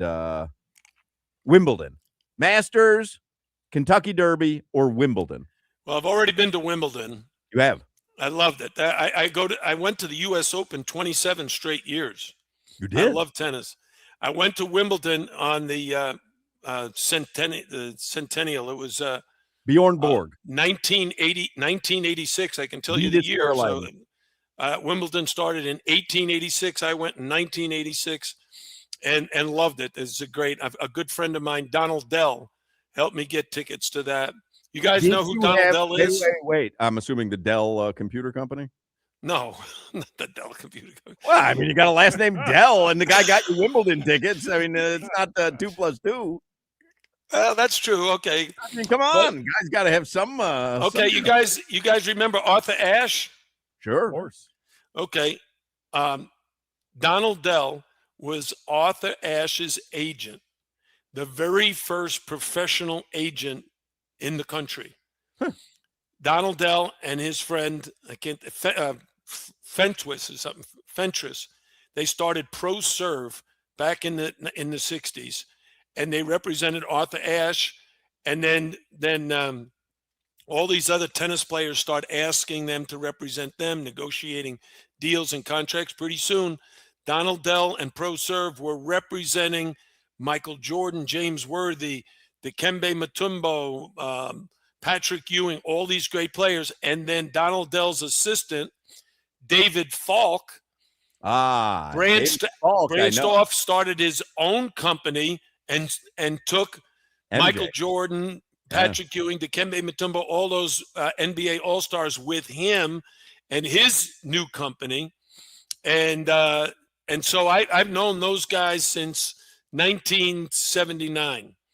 When we had Ralph Sampson, and they were all trying to get Ralph Sampson to sign up with them and represent. Amazing that Coach L pals around with us, crazy, because right? like he's got like just heavy hitter after heavy hitter. Yeah, I know. And that me and Falk. Yeah, exactly. Why didn't we go to the Open if you love tennis so much, Coach? I went to the Miami Open. I go every year. I haven't missed it in 15, 20 years. I was invited by several friends to take them up on it, and just the timing didn't work. I've been to the Miami Open, but not this year. Most importantly, because we're out of time, when you went to Wimbledon, did you have strawberries and cream? Oh, yeah. You did? Yeah, of course. And was it delightful, or is it overrated? It's great. Of course it's great. Well, I mean, Darren Ravel says it's overrated. Hoch thinks it sucks. Oh. Well, I don't like strawberries. So, and then that ruins strawberries and cream right away. Admittedly, it's a big part of it. But I like cream and I like strawberries. Strawberries and cream work together. Right. I like chocolate and peanut butter. I love a Reese's peanut butter cup, but I don't eat peanut butter and jelly sandwiches because I don't like peanut butter and jelly. Yeah, that makes no sense. That makes no sense. But don't you think a strawberry, it doesn't carry enough flavor or enjoyment on its own, so you've got to wrap it in whipped cream to make it palatable, and that kind of takes away a little of what a strawberry has to offer. I like strawberries. I like the taste of strawberries, but when I eat strawberries, I sprinkle sugar on it. Oh, so that's my point. That's my point. You don't like strawberries. That's exactly my point. If you have to sprinkle sugar all over something, you don't like it. You don't want fries without ketchup. Some things need a little something else and make the combination amazing. You know, hey, Hoch, this is the way I look at it. I love offense. When I was a basketball player, I loved offense. But you know what? I also had to play defense if I wanted to play. There's certain combinations that you have to put together. Yeah, defense with offense. But you can't say strawberries I love strawberries with cream. But you can't say I love strawberries, but they have to be in either whipped cream or covered in sugar. Then you don't like strawberries. You love coffee, and your Starbucks order is like hazelnut and sugar and cream inside the coffee. But I also enjoy just a cup of coffee. Oh, wait a minute. Do you drink coffee black? No. Yeah, so you don't love coffee. I just wanted to refute Solana, but then I have a tough time lying. When I'm asked a direct question, I have a very difficult time just flat out lying. How many people, maybe there are a select 10% of the world that drinks coffee black. Yeah, Mike Cunio from CBS. Wait a minute. Crowder drinks coffee black? He's lying. Black coffee. He's lying. I don't drink coffee, but what I do is just to wake up. I don't enjoy the flavor of coffee. I don't enjoy the taste of coffee. He's lying. I know I he's love lying. the smell of coffee. Do you like the smell of coffee? Never. Have you ever seen Never. Crowder drink a coffee? Never. Only time I've seen him drink a coffee in Vegas. Sometimes if I'm going to the Starbucks or something. And I call it gas station coffee, straight out the pot. Right. That's what I drink. Nah, he doesn't. You just said you seen me drink. I've black seen you coffee. order it. No, I say I don't get no macchiato yes, and all do. the venti. Yes, you do. No, the lady on vacation knew your order when you walked in. You told us. That was Asia's order because I love my wife, and I Right. don't make her sit in coach when I'm in first class. And that'll wrap up the segment with a nice little bow. We love you, Coach L. Me too, guys. All right. See you next week. See you next Have a week. good, Coach Jim Larinaga will take a break. 4:00 hour is next. This is Hoch, Crowder, and Solana. Got a horse running at Saratoga? Give me anything. You got a lottery ticket? You got some numbers? What do you got?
We went along with Coach Larinaga, as we always do on Wednesdays. So we'll try to get back on the clock here. Start the 4 o'clock hour a little bit late with the Stock Market Report, sponsored by Anajar and Levine, Accident Attorneys. Call 1-800-747-FREE, 1-800-747-3733. What did we learn on Wall Street today? Ups or downs? Did we we learned ups or downs? What did we learn on Wall Street today? Me? Yeah, you. What did we learn? What did we learn on Wall Street today?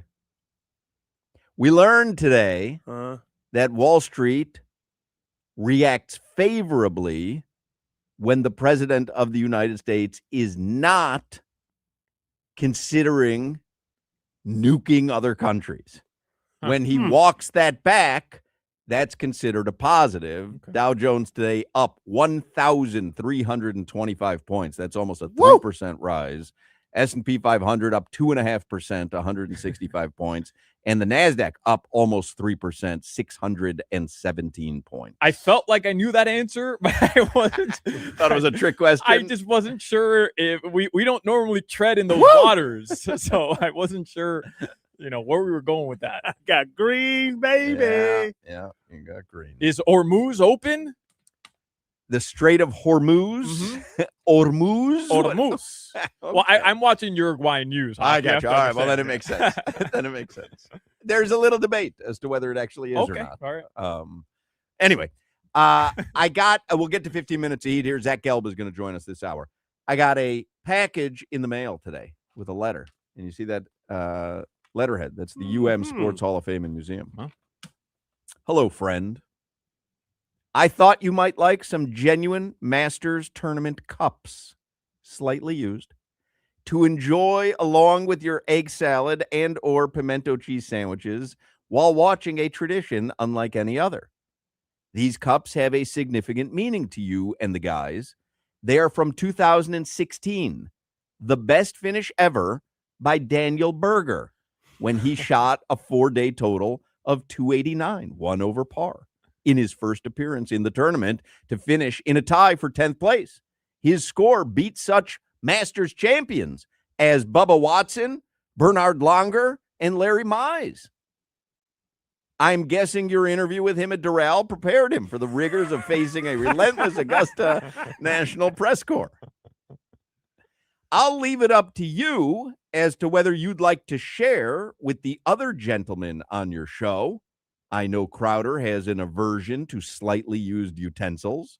Or you can keep them for yourself and enjoy some sweet iced tea and pretend you are feeling the gentle breeze on Magnolia Lane or rustling through the Georgia pines down by Amen Corner. Enjoy the cups and the Masters. John Ruth, UM Sports Hall of Fame and Museum and Masters season ticket holder. P.S. Lee Sterling will be jealous. Thank you, John Ruth. Here they are, cups from the Masters in 2016.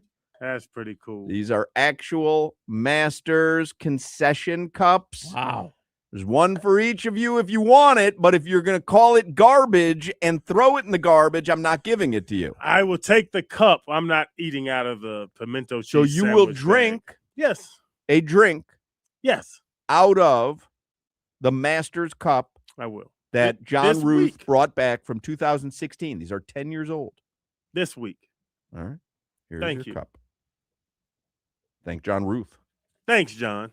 Solana, will you drink out of one of these cups? A cup is absolutely okay. That'll go right next to my Flanagan's cup. Even if he grabbed these out of the garbage.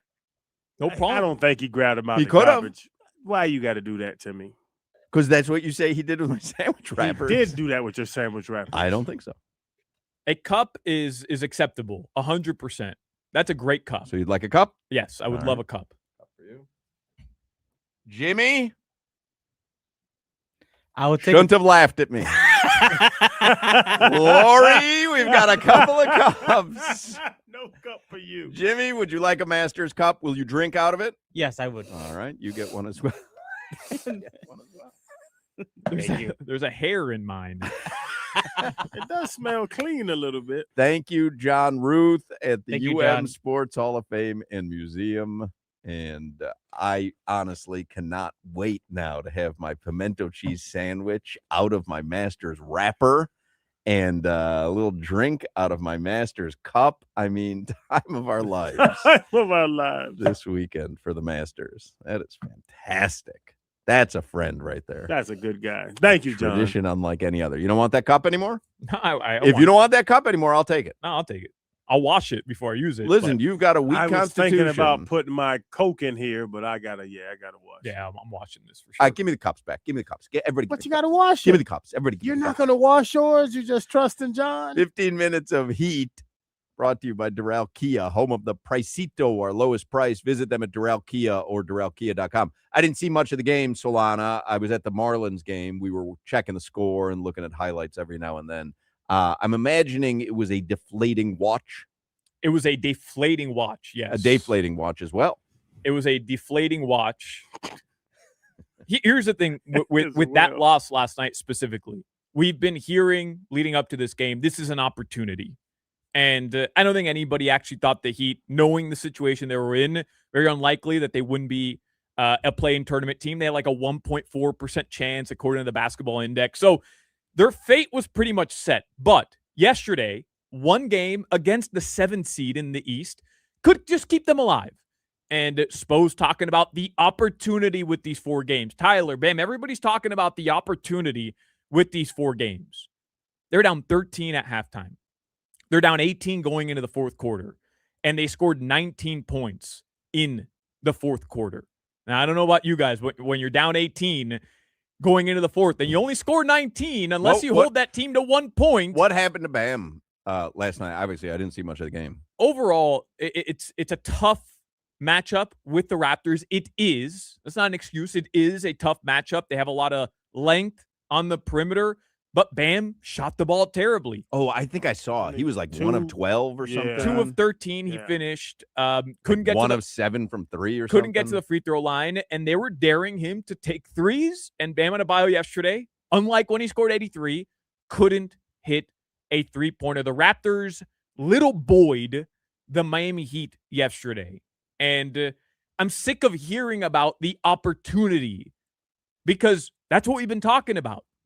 And when you're 0-10 against the Raptors, Magic, and Celtics this season, and your record against teams who are currently in a playoff position is brutal this year, 23-31 against teams that are going to be playing, as Barry Jackson wrote, beyond Sunday, the final day of the regular season, and you're 18-7 against teams that are 11 or 15 in each conference, gives you a pretty good indication you are who you are. And as much as I wanted to believe that this team had enough talent, and I still kind of do, for whatever reason, for whatever reason. Well, there have been spates throughout the season where you're like, hey, this is kind of working. I just had this conversation at Tires Plus with some guy, I forget his name. X's and O's or Jimmy's and Joe's.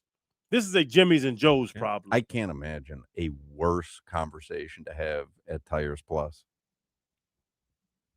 Why you mess with my man? He wanted to have a basketball conversation. I gave him I just can't He had on a imagine Panthers anything- sweatshirt. So we talked Panthers for a little bit. Then we had that. And I was telling him the same thing I've been saying. We're not that talented. Could you imagine those two topics with Crowder? Cannot. Y'all got people thinking I know sports, so I talk sports. I can't argue with Crowder today, though. I've tried all season. I've tried to talk about, well, when Norman Tyler, and when they find synergy on the floor, and Bam and Khalil raise the ceiling, and Andrew Wiggins, who had a good game yesterday, Pella Larson, like I've tried Jaime Jaquez Jr. I've tried Hawk all season long because I genuinely thought this team would hit another gear. And at the most important part of the season, over the last 12 games, they've gone 2-10. They had one win against the 76ers, and they've beaten the Washington Wizards. Congratulations, a team that's actively trying to lose games. Hawk, I can no longer argue with Crowder's point as much as it goes against what I believe, because I do think they're talented. For whatever reason, this team fell apart. At the one part of the season, you can't fall apart. Crowder asked yesterday, like, is that Spo's fault? Like, if you think the personnel is kind of there, then it has to lay somewhere. X's and O's, Jimmy's and Joe's. We know Spo is a championship coach if you give him dogs. He doesn't have dogs.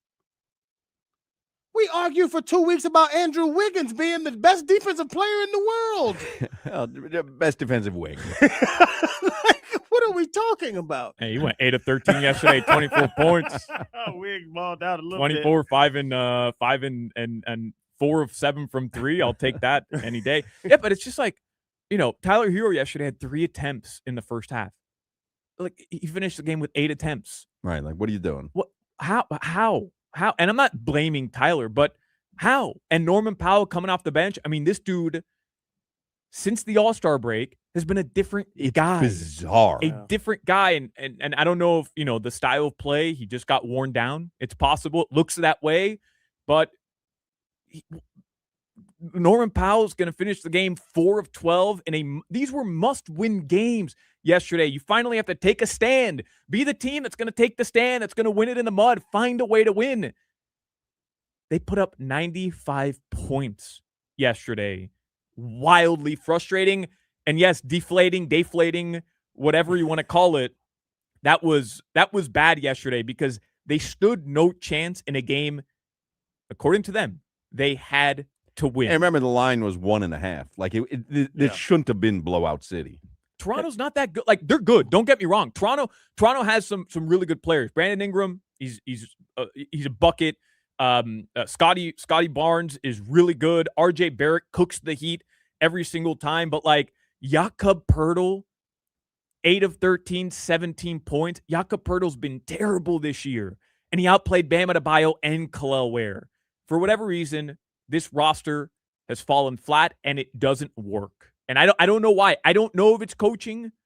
I lean another way, but I don't know. I can't say it's coaching because I know Spo knows what he's doing. I've seen Spo win multiple championships. But this team should be better than a 10 seed in the Eastern Conference. I know what you're saying. They don't have dogs. I'm not disagreeing with you. They don't have a superstar. They don't. So they can't compete with the Celtics and the Pistons right now and even the New York Knicks. Like, I'm not putting them in that conversation. You're telling me in a game they had to win, they lost by 26 points to the Toronto Raptors and Scotty Barnes and RJ Barrett and Brandon Ingram? Those guys aren't superstars either. Where would Ingram? Where would Barrett? Where would Scotty Barnes? What's the other guy's name? Flocky Birdie? Jakob Where would Poeltl. Poeltl? Jakob Poeltl. Where would they land on our roster? Starting 5. 100? Huh? Starting Seriously? 5. No, yeah. So you're talking about that talent where it's not great, and I'm with you. It's not great. RJ Barrett's not moving needles like that, but he'd move needles on this roster. Toronto Blue Jays last night did 77 cent hot dogs to celebrate. I forget what it was. I saw what it was for. How many hot dogs do you think they sold last night at Blue Jays Park? What park of the Blue Jays? I saw a game there with Rob Pizzola once. What's Rogers Center? Rogers Center. Like that. Oh, How Canada? many? Yeah. How many hot dogs do you think they sold? 77-cent hot dogs. 10,000. Well, can I just look up how many people fit in that stadium? That's a big stadium. Let's say 30,000. 20,000 hot dogs. 50,000 people sit there. And it was a rematch against the Dodgers, right? A World Series rematch. So Was must it? have That been I didn't know. Probably capacity yesterday. That place holds 50,000 for baseball. Rogers Center capacity. Oh, for baseball, it's 40,000. Still a lot. Well, Still, I'm at 20. 20,000 hot dogs. 30,000. Over 100,000 hot dogs. That's crazy. Wow. That's crazy. nuts. Especially that they had enough in stock, too. Yeah. All right, let's do headlines real quick because I want to have enough time with Zach Gelb. Headlines are brought to you by Darrell Hyundai. You always pay less with your Pricito at Darrell Hyundai. Visit them at Darrell Hyundai or DarrellHyundai.com. By the way, I had a hot dog at Lone Depot Park last night. Remember I told you I had a hot dog when I went to see the the Winter Classic when the Panthers played at Lone Depot Park. But I just went to one of those stands. Stuff is pre-wrapped and you don't even have to talk to anybody. You just scan it and walk out. And I literally had to spit it out. It was disgusting. It was gray. It was mushy. Lori, all the lines were so long for the Winter Classic. It was the only food I could get for any of us. Everyone spit it out. It was disgusting. And so I was leery of getting a hot dog last night at Lone Depot Park, but I made sure that I didn't get one at one of those pre-made stands. I got one at I forget what the name of it is, but it was like a hot Top dog. It may have been Top Dog, and it was fantastic. It was delicious. So Lone Depot Park, just don't get the pre-wrapped, $1.50 in the foil thing. No. Get an actual dog, and it was very good. How was your pizza, Jimmy? Delicious. It looked good. It actually looked like it was handcrafted. Yeah. I get hot dogs from the gas station sometimes. Yeah, I'm not doing that. That's crazy, man. It's a hot dog. I know. It just feels weird. But I always get the packet. I don't do the little squirt bottles. Yeah. A hot dog, like a roller dog? Roller dog. Yeah, where else are you Hey, what are we going off the grill? There's nobody back there. Occasionally, if I'm driving up to Tampa to see DJ and I'm hungry and I stop at a gas station, there's a Pilot right when you get off Yeehaw Junction. Yeah. Occasionally I'll get a slice of pizza there. Yeah. The pizza looks good. And I was never a gas station pizza guy, but you said something about Wawa food one time and I badmouthed you. I got a Wawa sub the other day. Talk to me. They know how to make a sub. Talk to me. Yeah. Wawa can do it. Wawa can throw it down. Really, everything at Wawa. Their mac and cheese. Their food is good. Their man. mac and cheese is fire. No. Mac and cheese? Yes, their food is good. Macaroni and cheese. Their donuts are good. Yeah. Wawa's, their smoothies are good. Like everything. Yeah, Wawa, man. I'll try it, though, because I made fun of you. And then we were leaving Bradenton, and the only thing open was Wawa, and me and Asia got a sub. And I was like, damn, this sub is good. They call them hoagies, too. Yeah, they do. I also like how you order it. I don't have to like kiosk. Just No, boom, no. boom, I boom, need boom, boom, everything boom. with a kiosk. Trust me. Yeah. Everything. I like human interaction. Nope. Give me the kiosk all day, day. Jalapenos. Can you throw a couple more on the backside? Like I can interact with the person making the sub. Your other local headlines. Oh, Gelb says he invented chicken finger hour at Wawa. I don't think so. what does that mean? I don't know. You got to bring him on the air and we'll find out. I'm good. No, bring him on. No, That's got me intrigued. Yeah. Bring him up. Come on. Bring Gelb up. That's I've my never dude. seen somebody flex that way. What did you do? You invented the chicken finger hour? I was in Margate coming out of a casino at 5 a.m. I was making my way from AC back to Margate. And I walked in maybe after having way too many drinks back in my day. And I said to the lady behind the counter, it's chicken finger hour, 5 chicken fingers, $5. You promote it. Chicken finger hour at Wawa. And she believed it and gave us the chicken finger. She goes, she goes, I don't know if that's a thing, but it was me and my buddy. And we got her to give us the chicken fingers, 5 of them for $5. That is great. That's a great story. At 5 a.m. That's perfect. What's the most embarrassing? That's pretty embarrassing, but it's genius if it works. What's like the most shameful thing you've done at a fast food establishment? Because I have one that I'm afraid of even telling you guys. I'm proud of this one. This was, I think, in Atlanta, but I was in college or just out of college, and we were hammered, and we ended up at IHOP, and all we wanted was nachos. All we wanted, nachos. And we're just, and the waitress like, yeah, we don't have nachos, and it's just, 6 drunk guys. And we're like, but we're begging you for nachos. And she's like, do you want pancakes? You want the Rudy Tooty fresh and fruity? Like, what do you want?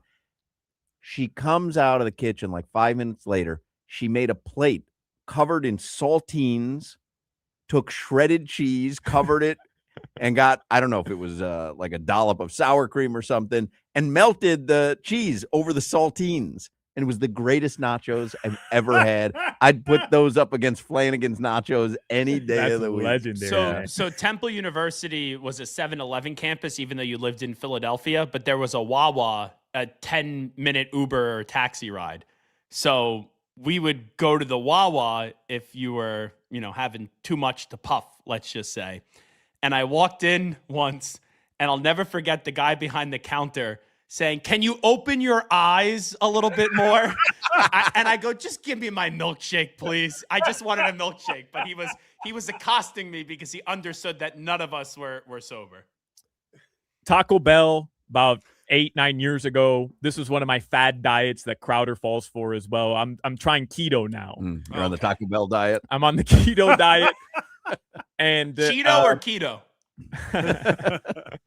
And I wanted Taco Bell. Had been drinking, and I had some keto tortillas in my kitchen, and I said, I'm gonna go see if they'll make me a quesadilla with my keto tortilla. Oh, You brought that's your bad. own tortillas. I took my own tortilla through the drive-through on the Taco Bell next to the zoo on 152nd and 137th. Everybody in Kendall knows exactly where that is.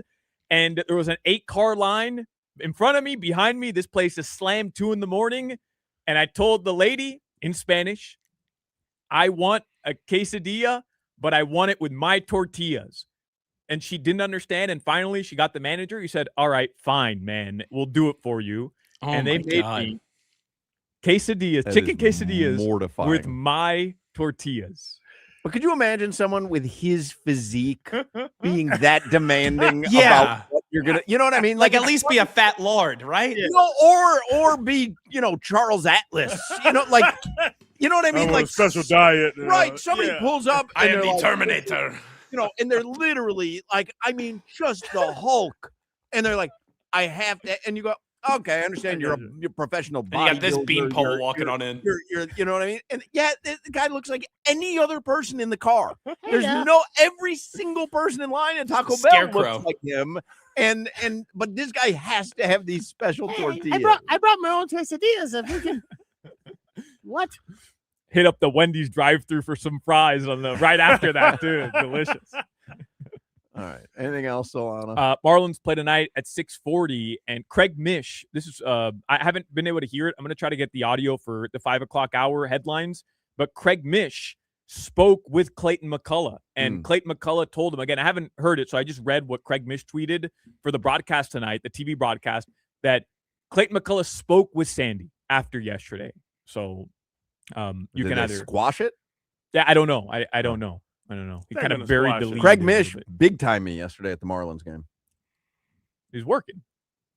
He's sitting there. The lights are off. I mean, he's not. I mean, he's not. He's like in after game. Did you aggressively pursue him, or you aggressively just pursue him? He's sitting there alone at the Marlins TV.com, whatever it's called nowadays, and he's sitting there. Craig Mish worked for me when I was the program director at 790 The Ticket. Worked for me. And so I saw him, I gave him a wave, and I went over, shook his hand, and it didn't even seem like it registered who I was. I said, hey, it's Hoch. He's probably like, I've been trying to forget you all these years That later. was like the extent of it was like a nod. Didn't say a word to me. What a douche. Yeah, I'm done with Mish. I don't really know him, but seems like a douche. How could you be mad at Hoch? What did I do? And all I was doing was giving him dap. He's carved out a great niche as a baseball guy. He's working. He wasn't working. Yeah, all those baseball writers, they sit there, they just eat the food, and then they find something to bitch about through 9 innings. Let's be real. But I'm on the field. I'm about to go. He's not on the field. He's not on the field. Want me to talk to you during the second quarter? It's not. There's no quarters. Well, I like it, Mish. I like it. You I like approve. what? I approve. That he big time me? Your weather. It's 80 degrees in South Florida. It's 77, actually. And it was supposed to rain all day, and it's not. It's been a beautiful, sunny afternoon here in Miami. That weather report was brought to you by our friends at Tornado Roofing and Contracting. Storm season is coming. Make sure your home is ready.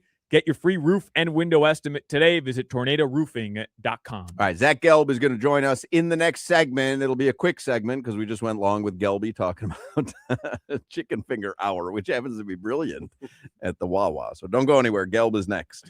You should already have the Prize Picks app downloaded because I've been talking to you about it every single day now for about 2 months, and it's the best time of the year right now. You've got playoffs coming up. The tourney just passed.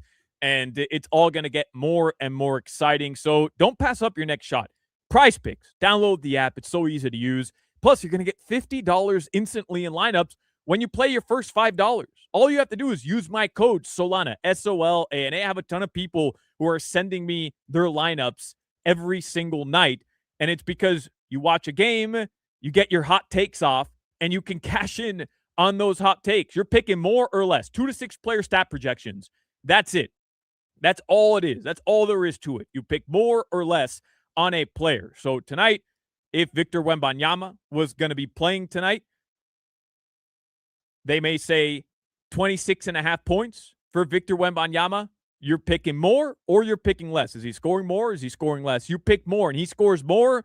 Well, that part of your lineup, that's a hit, and that could lead you to get money. It's that simple. And the best part is it's not just basketball, baseball, hockey, UFC, soccer, college basketball, tennis, golf, esports.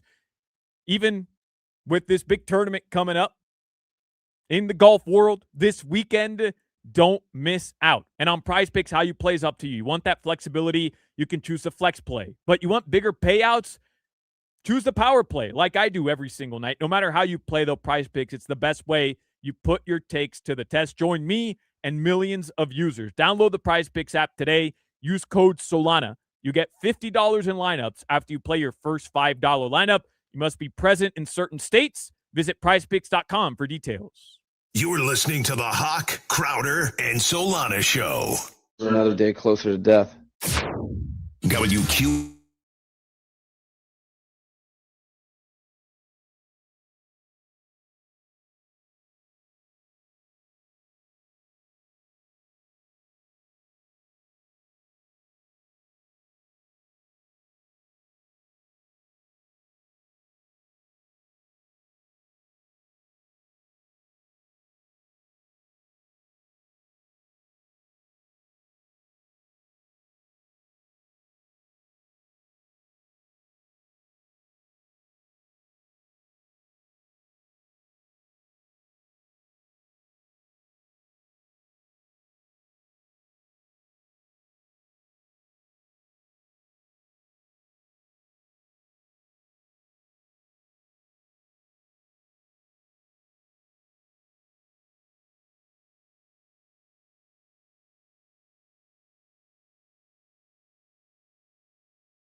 so well in history.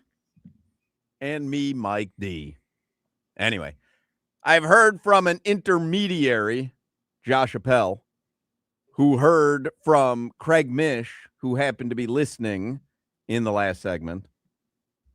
And he sent me a screenshot of Mish's text. Tell Hoch I couldn't see bleep. I was blinded by the lights, and they were yelling in my ear. And now that Mish says that, he did seem like he was working. And there were lights on. It wasn't dark. And admittedly, I probably, because I know how annoying this is when we're doing live broadcasts somewhere like at Gulfstream, and someone comes up and starts talking to us, just because I'm not talking doesn't mean I'm not part of a broadcast. Sometimes I'm listening to the guest, or I'm listening to Solana, who's not with us. And I think I may have done that to Craig Mish while he was on the air on Marlins TV last night. Now that I think of it, because he never really broke from looking forward at the camera, and it didn't seem like he could understand what I was saying because he was probably hearing stuff in his IFB. So on second thought, I probably was the jackass. And Craig Mish is a very nice guy and very good baseball insider. Yeah, so best. I The think, best. I would like to pay for you guys to go to a romantic getaway in Arizona, and you guys could hold hands together. How about that? well, I feel terrible because now that he kind of points that out to Appel, I hate when people do that to us. It's my pet peeve. I'm like, how do you know I'm not doing a radio show? And I should probably have a little more broadcast savvy. You did it recently at Gulfstream. Yes. But now you're going to go do the same thing on the other side to Craig Mish. Yes. Okay. Tells you a little bit about something, who I am deep down. Hypocrite. Also, like baseball game, he's got to be locked in the whole time because one pitch could be the difference in that game. No, but he wasn't even facing the game. He was facing the camera, which is away from the game. Oh. Which also is probably an indicator that he was working. Right. Because if he wasn't working, why would he be staring at the camera and not turned around staring at the game? So back to my point, you're screaming my name in the second quarter while I'm out there in second down, and you want me to acknowledge you. Yeah, because we know each other. I mean, also, Moeller could be in the middle of a thing on FanDuel or Scripps, whatever it is now. Moeller will stop the segment and give me dap. I mean, but I stop the segment a lot to talk to people, and you yell at me. Well, that's true because they're not talking to me. They're talking. I think the egos are just too big here. Like, I will occasionally text Ian Eagle during a football game, and he'll get back to me during the broadcast. If he could do that, why can't you guys do that? True. All right, I'm back on the anti-Mish bandwagon. Yeah, Mish, get it together. I text Solana every Heat broadcast, and he never hits me back. Doesn't even acknowledge my. Well, Zach Gelb, by the way, Zach Gelb. You hear Zach Gelb's voice if you're listening on the radio. You see him on the feed. He hosts the Zach Gelb Show on 365 Sports. He's the studio host for NFL and college basketball on Compass Media Networks. You can follow him on social media at Zach Gelb, ZACHGELB. And he filled in for us last week, and he did a fantastic job, by the way. Oh, thank you. I appreciate that. You know, working with Solana, you pair me next to him, I look good. I got good reviews from a lot of listeners. No joke. I was a part of that broadcast as well because I had some takes. No, you weren't on the show. No. I was texting people. Oh, I got you. Yeah. Solana didn't pay you for those takes? He stole my takes. I was like, I didn't pay you for those scoops. Those are my takes.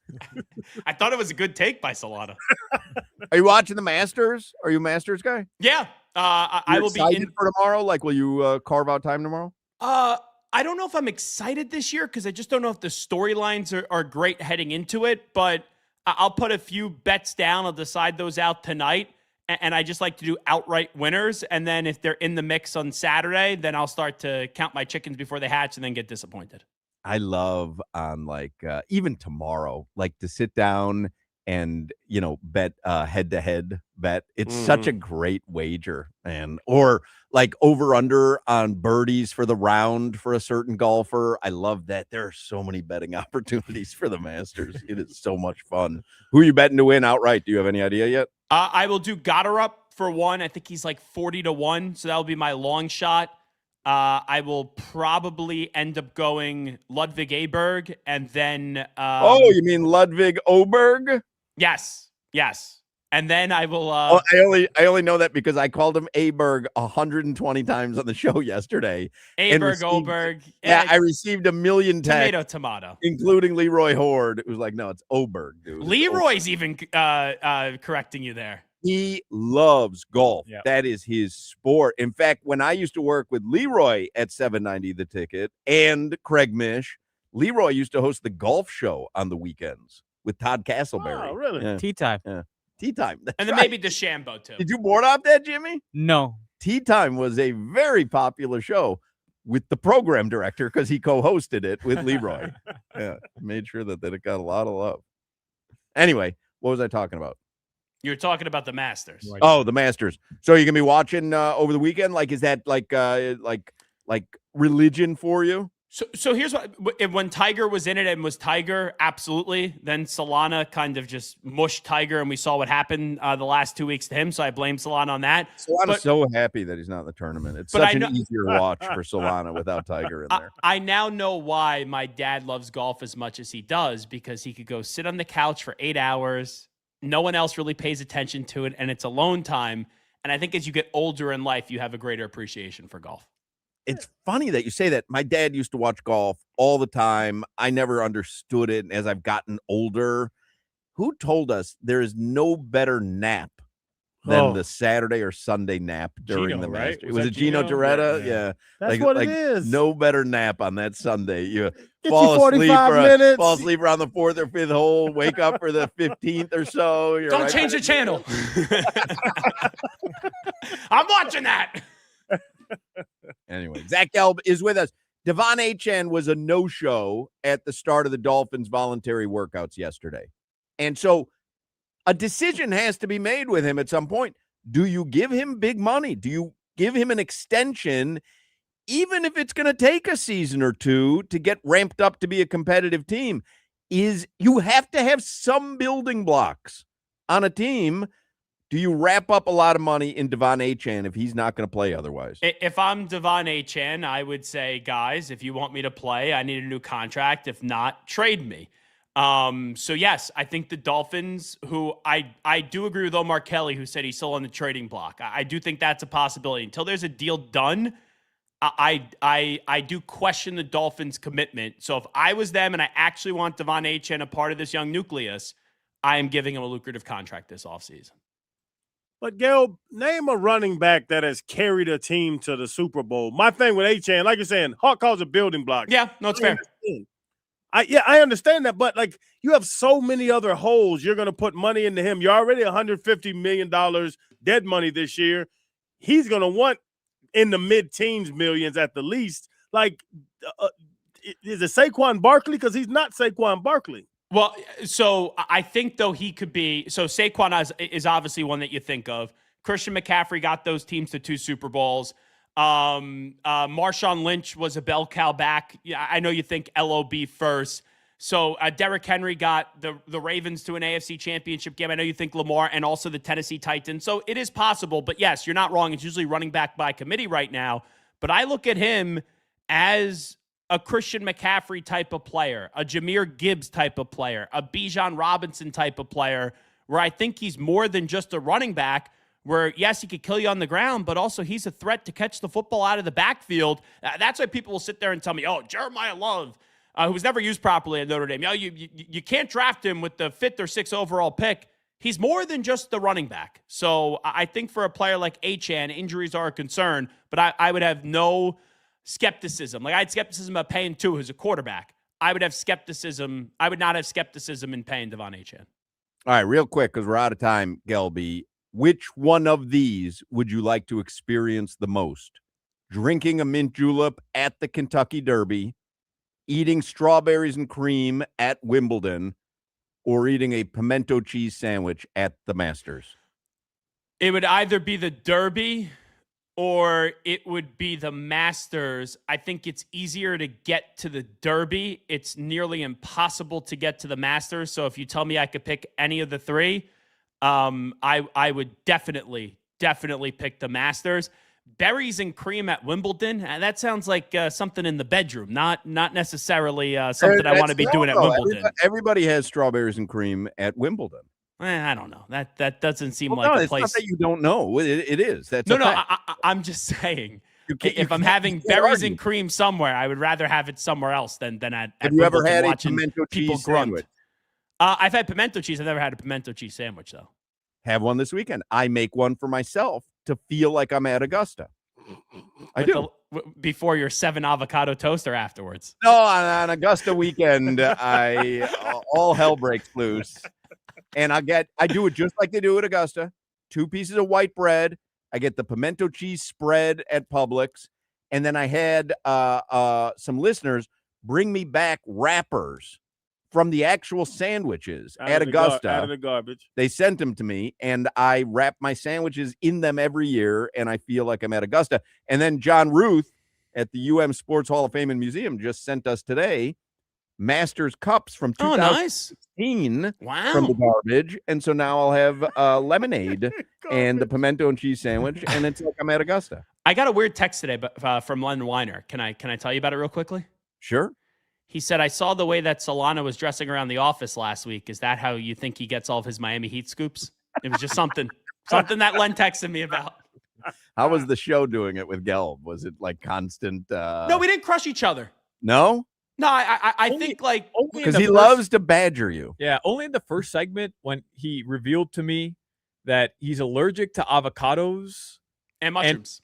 And he can't eat mushrooms either. And I don't know, like I don't know if I respect somebody who can't eat avocados. Yeah, okay, because you're allergic to seafood. You're made Solana and I would say the relationship's like big brother, little brother. We're like we could punch one another, but then if somebody else punched them, then we're gonna roll. So you would jump in if you took a call, you would defend Solana to the end. Yeah, like if Channing just started punching Solana, I'd take out Channing's kneecaps for the 4,000th time in his life. That's cool. Put me on the backside of that. I don't like it. If somebody punched Gelb, I would just run the other way. If Crowder was punching Solana, I would hold Solana. You got a good shot in on that forehead of his. That's good. Somebody wanted to know if you specifically wore a hat for Cotel's segment today. I did, yeah.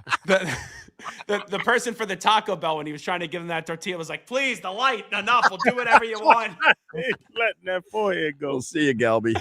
You got it, guys. Be well. There you go. Zach Gelb, 5 o'clock hours coming up. Make a plan to spend a day enjoying great horse racing at Gulfstream Park in beautiful Hallandale Beach. You've got live racing Thursdays through Sundays the entire month of April. Cirque du Soleil Lucia is currently playing at Gulfstream Park right now. That runs through April 25th. You can get your tickets online. So we were just talking about the Kentucky Derby. Mark your calendars. The annual Kentucky Derby Trackside Watch Party is Saturday, May 2nd at Gulfstream. They serve mint juleps there, by the way. You can get details. You can get tickets at gulfstreampark.com/events. You could do that right now. Gulfstream Park is perfect for a day of racing and fun. Also a perfect venue for groups and events and private parties. They host groups from 10 to over 1,000 people. So make it a day at Gulfstream Park. Nothing better than a beautiful South Florida day, betting on some horse racing and enjoying the great sights and sounds at Gulfstream Park. You can get all the details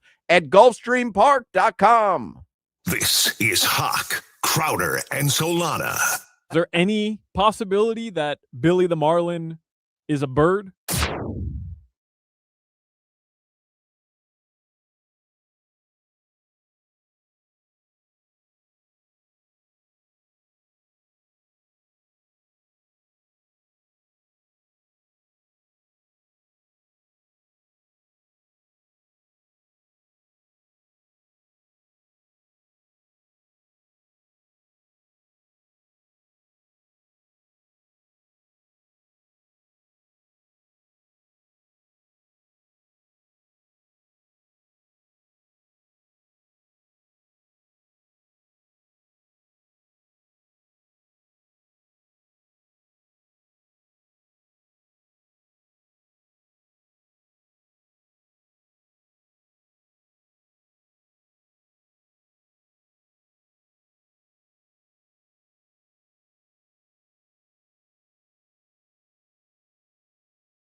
what time it is.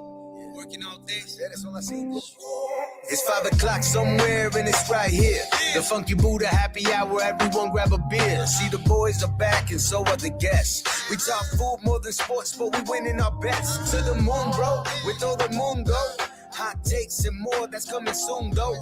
Every banger like a pass, every bar off the glass. WQAM, and they coming for that ass. I'm a spaz like Solana on preheat. My dog don't care who the kicker is as long as they got 2 feet. Pickle bar champ, and he about to repeat. Don't sleep, y'all, the picture get vivid. Especially with Crowder when he cooking on the pivot. Yo, that boy did it. Played for the Finns, embraced by this city. And then comes the man who's silly but stay litty. No avocado toast, and I hope that you ready for Mark Hochman, the big stepper from the Shy, Kane alumni, the big rapper. Gotta dap him up, and like you messing with the neighborhood chick, let's wrap it up. It's 5 o'clock somewhere, and it's right here. Yeah.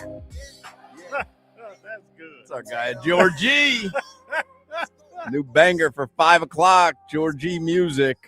JORGMUZIK. He did it again. That's cool. 5 o'clock hour is the Funky Buddha Happy Hour, and it's brought to you by our friends at Funky Buddha Brewery, where this Saturday you can enjoy a Panthers watch party, their final one of the season. That is Saturday at Funky Buddha.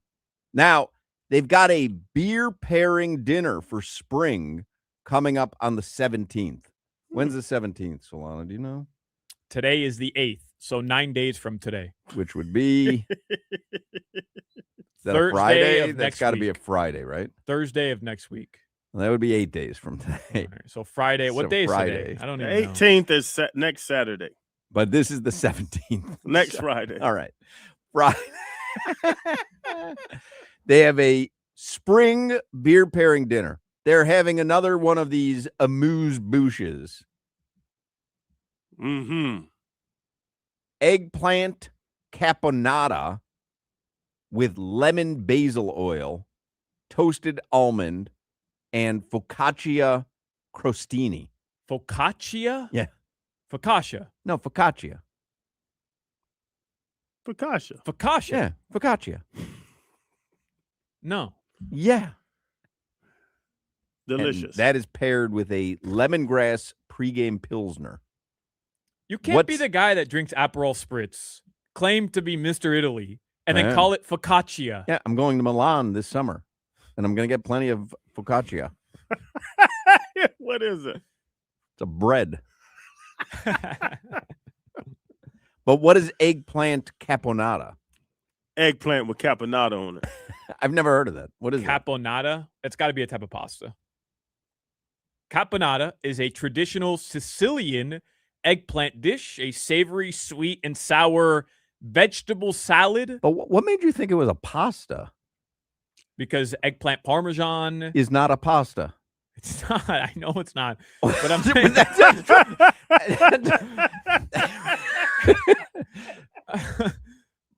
because you don't put eggplant on pasta. I know, but you put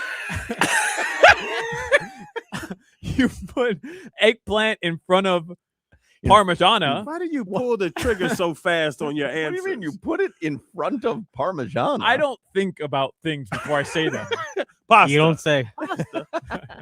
The salad course is roasted beet and burrata salad. I ate a lot of beets. Lori loves a beet salad. Ugh. She doesn't love it. She does. It's just real healthy. She loves beets. Really? She puts beets on everything. They have like that earthy dirt Yes, taste. they taste like dirt to me. Yes. They taste like She loves dirt. beets. She loves beets.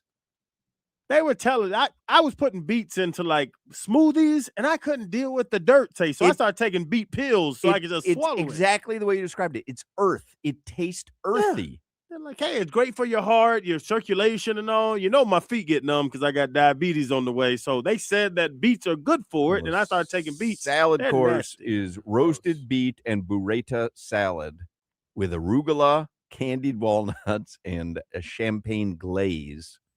And it's paired with a cold IPA. Sounds pretty good, though.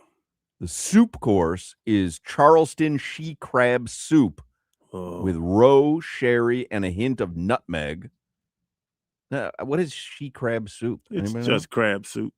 So he got cutesy with the name. But they call it, somewhere I was just recently they had she crab soup. I've never heard of that. Yeah. And it's then, crab soup. Or you can choose wild mushroom and thyme soup with that. I'm trying to make his head explode.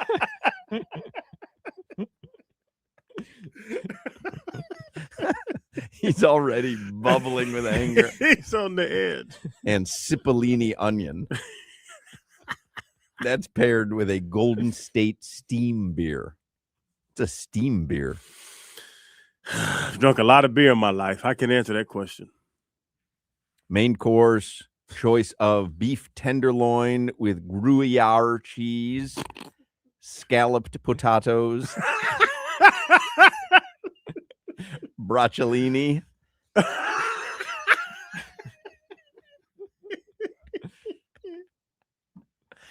roasted elephant garlic, and a port wine demi-glaze.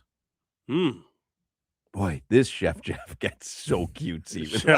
He shows out. He got to show out, Hawk. Roasted elephant garlic? What is that? Why can't he show out? He's talented. Let him show out. But where does he think he's cooking? On the Champs-Élysées? Like, you're in Oakland Park, bro. That's exactly right. Because your other choice is pan-sauteed cobia with Gruyere cheese, scalloped potatoes, the broccolini, the roasted elephant garlic, and a rosé tomato caper sauce. If you told me you were eating that menu, like, hey, look at the menu. Michelin-starred restaurant. I'd say, wow, enjoy your trip to Paris. Yeah. And you're going to love Versailles. Yeah.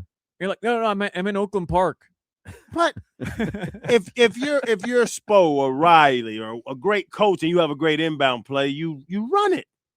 Yeah, but if you're Sean McVay and you have a great offense, you run your plays. Right. And I'm not taking a knock here at Funky Buddha, but if you're Spo, you're not coaching Tuesday nights at the JCC.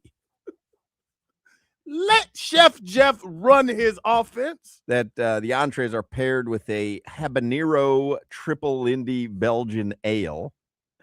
And dessert is dark chocolate pâtes de crème with pistachio cream. What's good. pâtes de crème? I don't even know what that is. No idea. I don't know. It sounds good, though. Man.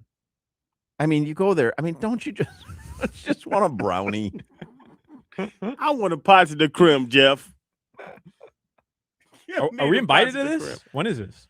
It's just too classy for me. I have never said anything about anything in Oakland Park before, but it's too classy for me. I don't know what's going on there. April 17th at Funky Buddha. Go online, funkybuddha.com. He actually does throw down he can cook incredible meals. Yeah. All right. National Empanada Day as It well. is. Yeah. What's your favorite empanada? Meat. Carne. I think I like beef empanada over chicken. Right, but I'm saying like style. Would you know like different styles of empanada? Like were they different origins? Cuban empanada, Argentine style empanadas, Colombian empanadas are all different. I like Atlanta. Aren't they pretty much fried bread? No. Really? I didn't know that. No. Different types of empanadas. We can get deeper into it as well, but pass. The Colombian empanadas are made with like cornmeal. No. So it's a different texture. Yeah. No. That's an arepa. That's an arepa. Yeah. They use a similar type of bread. You got to roll your tongue. Arepa. Yeah, I don't think so. Okay. So you're telling me I'm wrong about this? Yeah. Because I am the empanada expert on the show. I did not know that. Yeah. I would say I've had more empanadas in the past month than you guys have had in your entire life. Probably. Yeah, that's true. Especially them. What's some ones you always like? The other croquetas? Right, but that's totally different. Yeah, I don't like the croquetas. I don't like the croqueta empanadas. You like empanadas, Jimmy? You're asking the wrong guy. You don't? No. Yeah, I didn't think you did. But it's just beef or chicken, essentially, with some spices. Well, no, I like my favorite empanada is a ham and cheese empanada. No one gets that. Cheese sounds good. No one gets that. Nobody gets that? Okay. I've had like an Oscar empanada. All right. With cream cheese and spinach. Really? Yeah. Oh, I'm in on that. Or corn empanada? I don't want that. That's nasty. Well, how come every empanada I like, you guys want no part of? I like Choco Tacos. I do like a Choco. They have mini Choco. You ever had the minis? Yeah. Oh. What's the nation of origin on those? Just want the show to be over. Argentina. Chilean. I like the bracciolini empanada.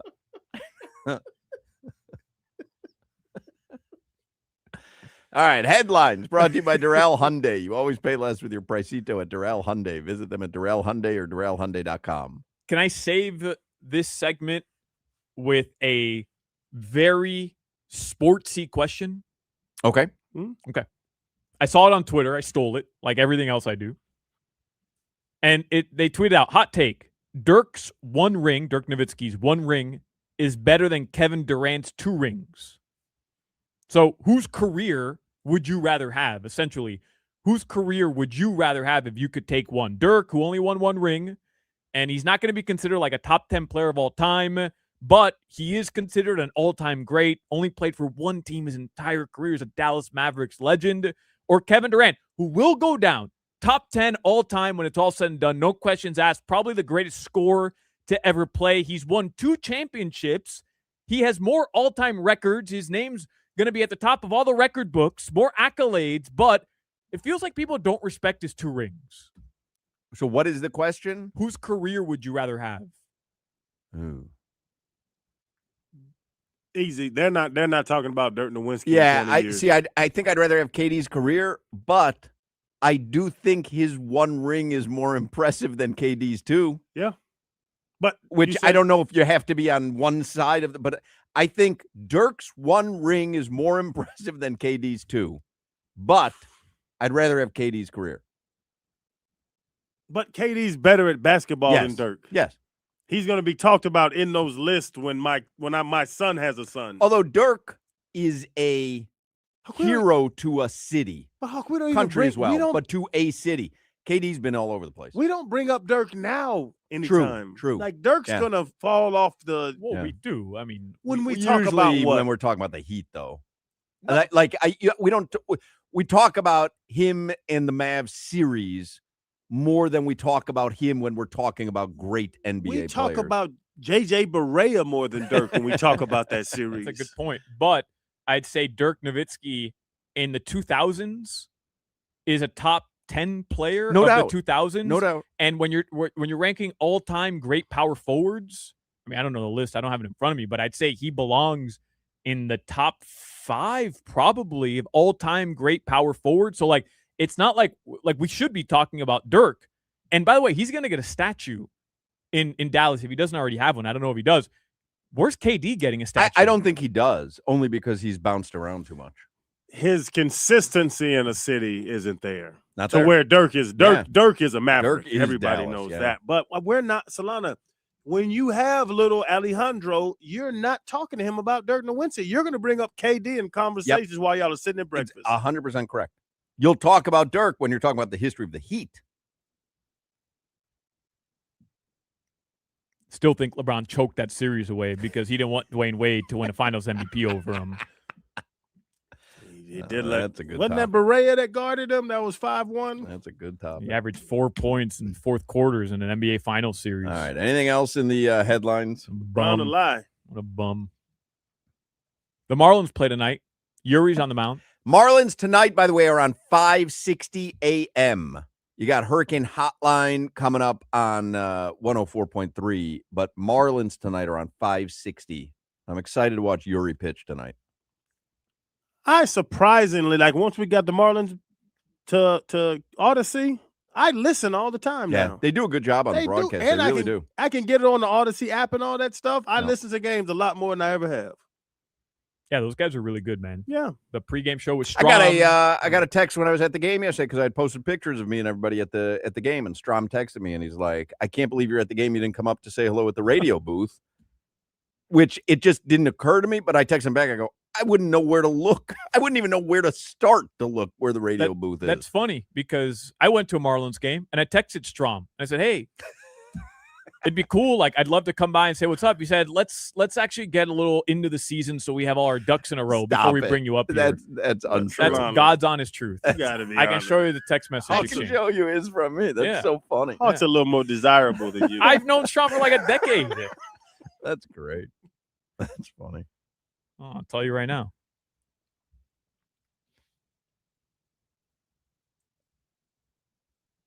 Let me know when you come to the next game. Let's get settled in here for the first couple games. Then I'd be happy to bring you up. That's funny. All right. Well, listen to the call of the game today with Jack McMullen. Does a great job. Pre-game show, Strom, whatever. The Miami Yuri tonight over under on strikeouts is 6.5. It's a lot. He didn't play deep in the last game because the judge rocked him. So hopefully he can go deeper tonight. Marlins are minus 135 favorites. Reds plus 110. Be funny if McCullough took him out after one batter. Teach him a lesson. Marlins play tomorrow at noon. So are we not taking the day off and going to the game? Guess not. Y'all don't like to take days off. We were talking about this earlier. That is true. Yeah. I love to work. Yeah, but now we can just pump the game in on FM. That is true. All right. Your weather in South Florida now. Jimmy points out, by the way, Dallas already unveiled their Dirk statue. Yeah, 2022. Cares about Dirk. Is he doing the little one knee up fade away? It has to be, right? That's a shot. Yeah. That was unstoppable. Mm-hmm. Well, I mean, UD stopped them in 2006.